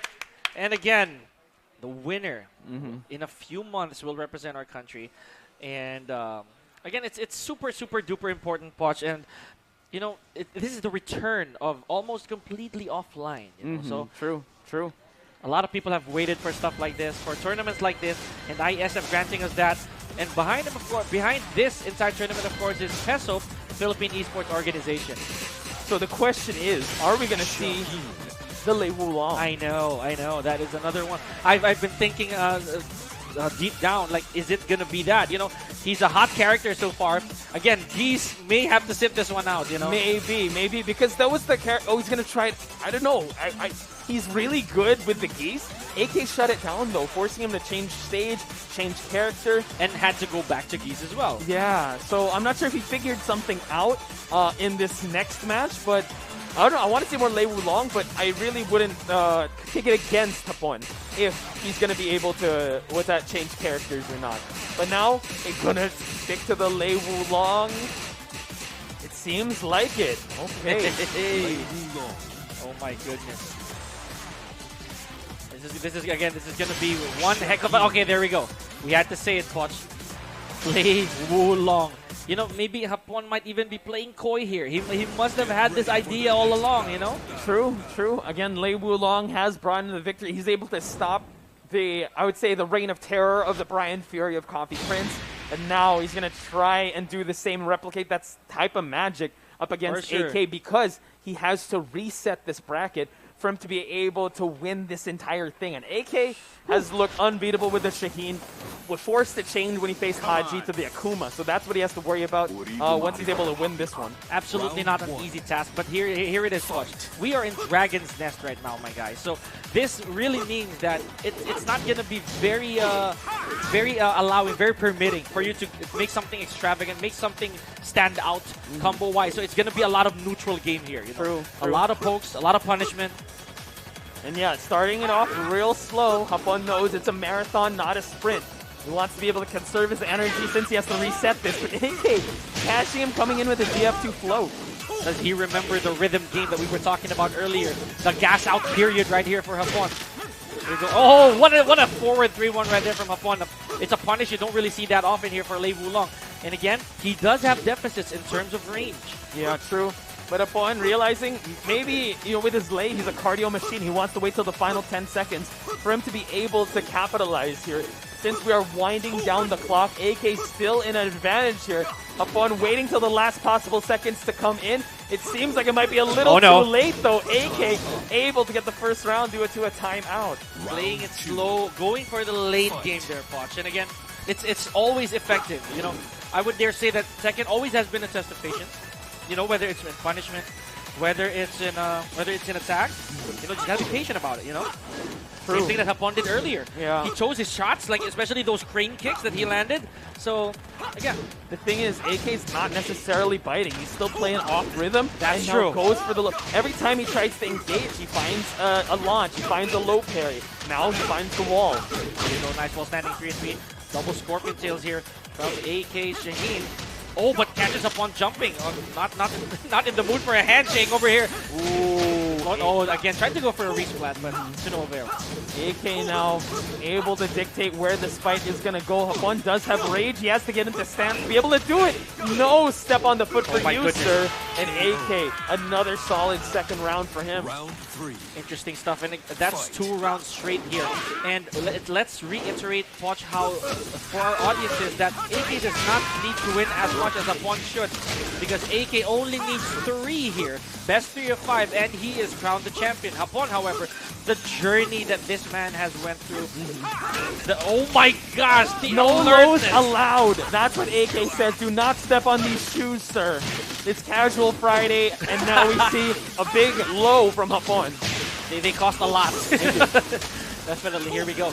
Now, Hapon's Lei now has a huge lead, and he might just go for some dirty work here. Just literally weather out AK, or just let that clock go away without taking any more damage. You see how he's stepping, but he is being pushed to the wall here, folks.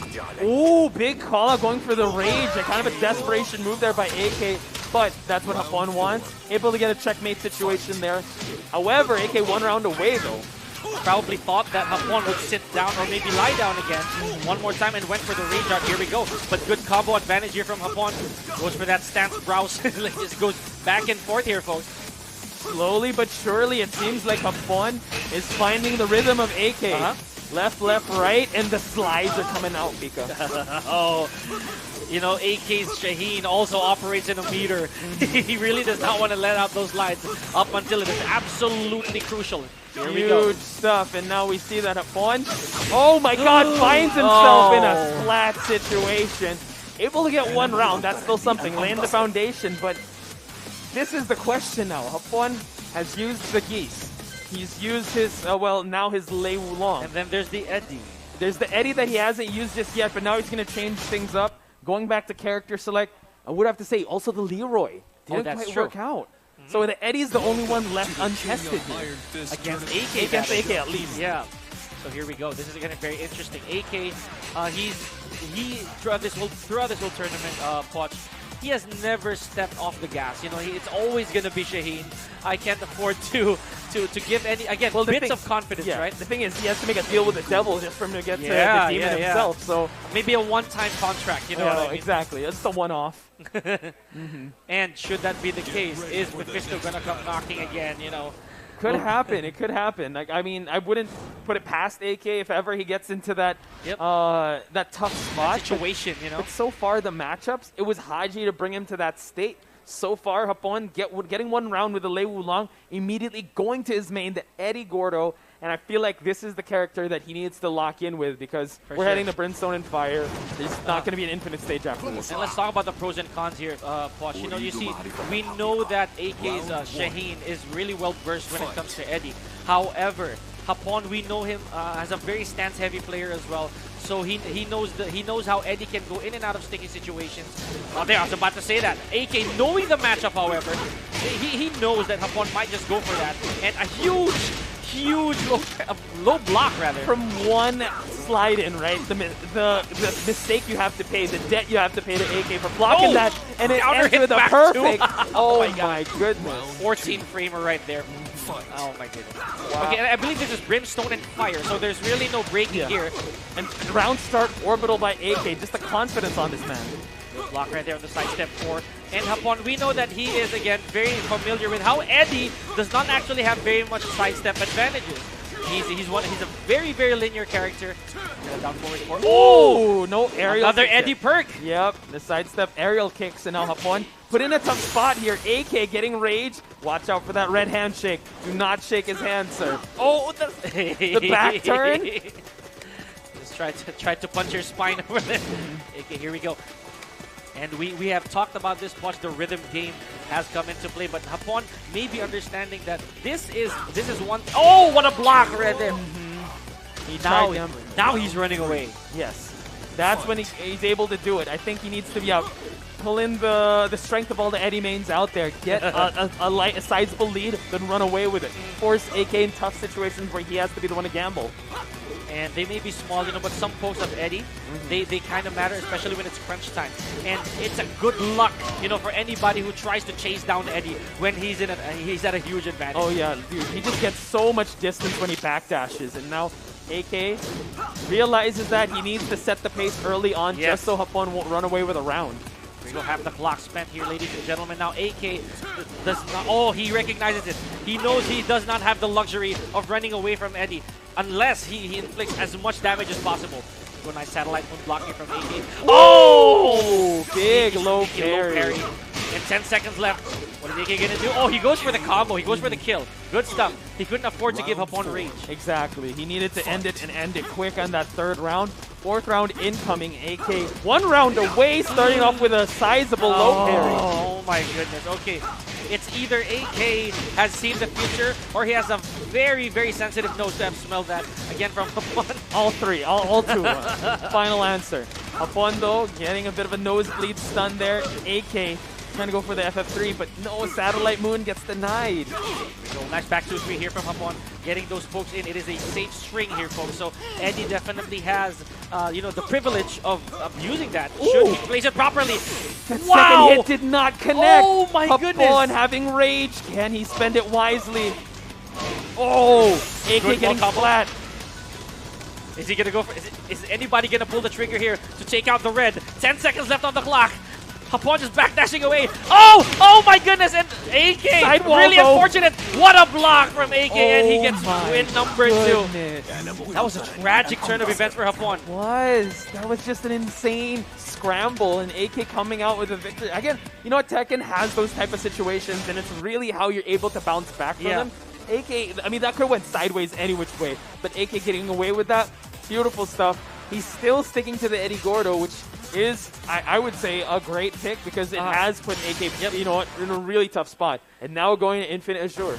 And if we're going to look at the track record here of how the Eddie Gordo faced, like, basically fared against this Shaheen, you know, there's a bit of longevity per round. You know, they go down to the final 15 to 10 seconds of the game, which is again, I bet, in contribution to how Eddie can space out Shaheen. True.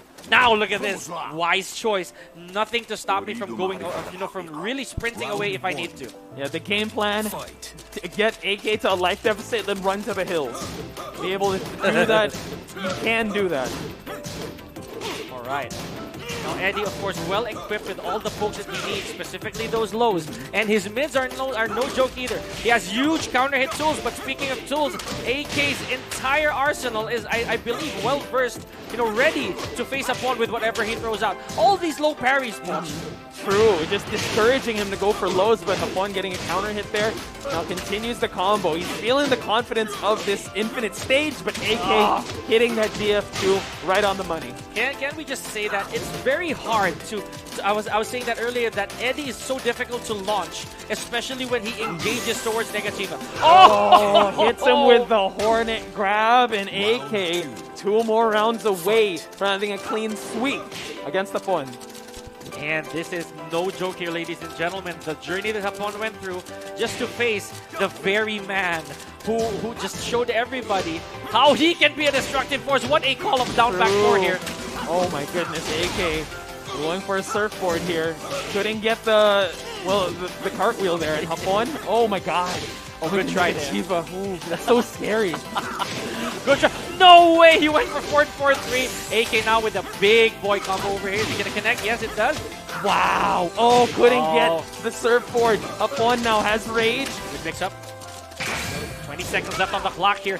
But Hapon has to spend it. AK about to enter. Look at how AK just kept jumping all over the place. He knows that nothing would happen out of it. Potential set and championship point here, Poch. For AK, big amount to climb for Hapon, but AK sees the finish line already. Will he finish in style? Another down back 4. That move is a high, too. And he's able to catch Hapon with it. That's huge. Going to handstand. AK getting him out of it real quick. Keep up right here, ladies and gentlemen. Look at that. He's going for it again. Recognizing how Hapon may be jabbing a lot. Nice down threes. Oh, and a mirage out of nowhere. A little bit of a gamble from the side of Hapon, but really worth it. Yeah, he really bet a lot on that final sequence. He was really hanging by a thread here since AK a round away. Still match point, still championship point on AK's side. Hapon, though, trying to slow down the clock, trying to dictate the pace of this match, and trying to engage at his own terms. How many of these low parries have we seen for this? Again, either he has a very, very good sense of smell, or he has time traveled with those low parries, my guy. I just think that he's from the future, man. He's able to sniff those out. Hapon's engagements haven't worked out quite well, and AK entering the 30-second mark with a huge life lead, Pico. Here we go. Okay, does not go for the punch parry at all, or does not go for the follow-up. Now Hapon, very, very big deficit here. Good block. Double Scorpion Tails here for AK.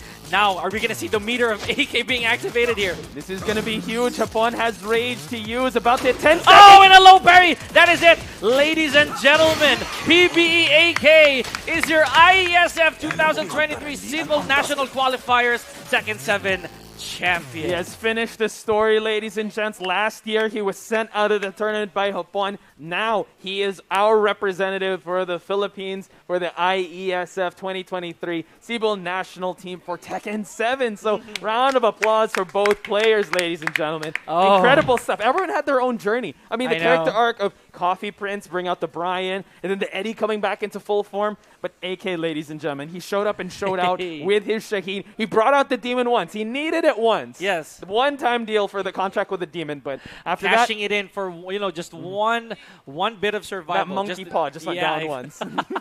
Exactly.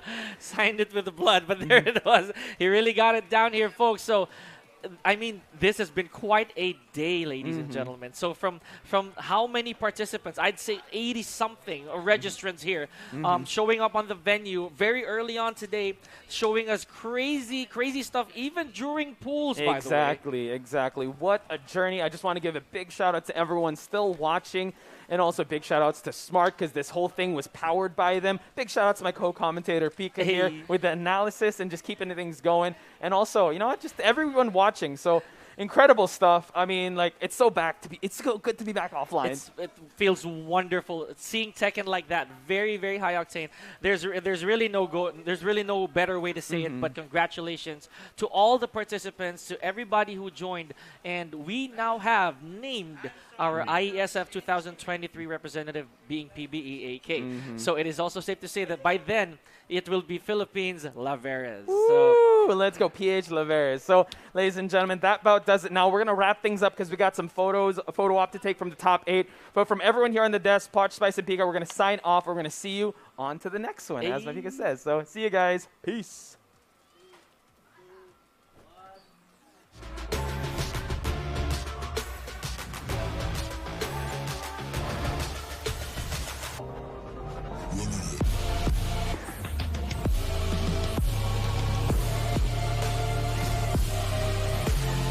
Real Me 10. Sweep through the competition.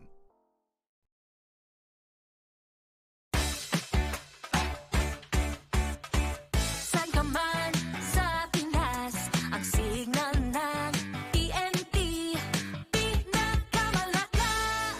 Ang TNT, saan kapit saan, pinakamalakas. Pinakamasikan, pinakamalakas. Pinakakusog, pinakamalakas. Bien mafuerza. Ang TNT, saan kapit saan, pinakamalakas. Pinakamasikan, pinakamalakas. Pinakakusog, pinakamalakas. Bien mafuerza. Sa TNT maaasahan ang saya sa lungsod ng bansa. Lipat na sa TNT and register your sim now. Feeling powerless with limited choices?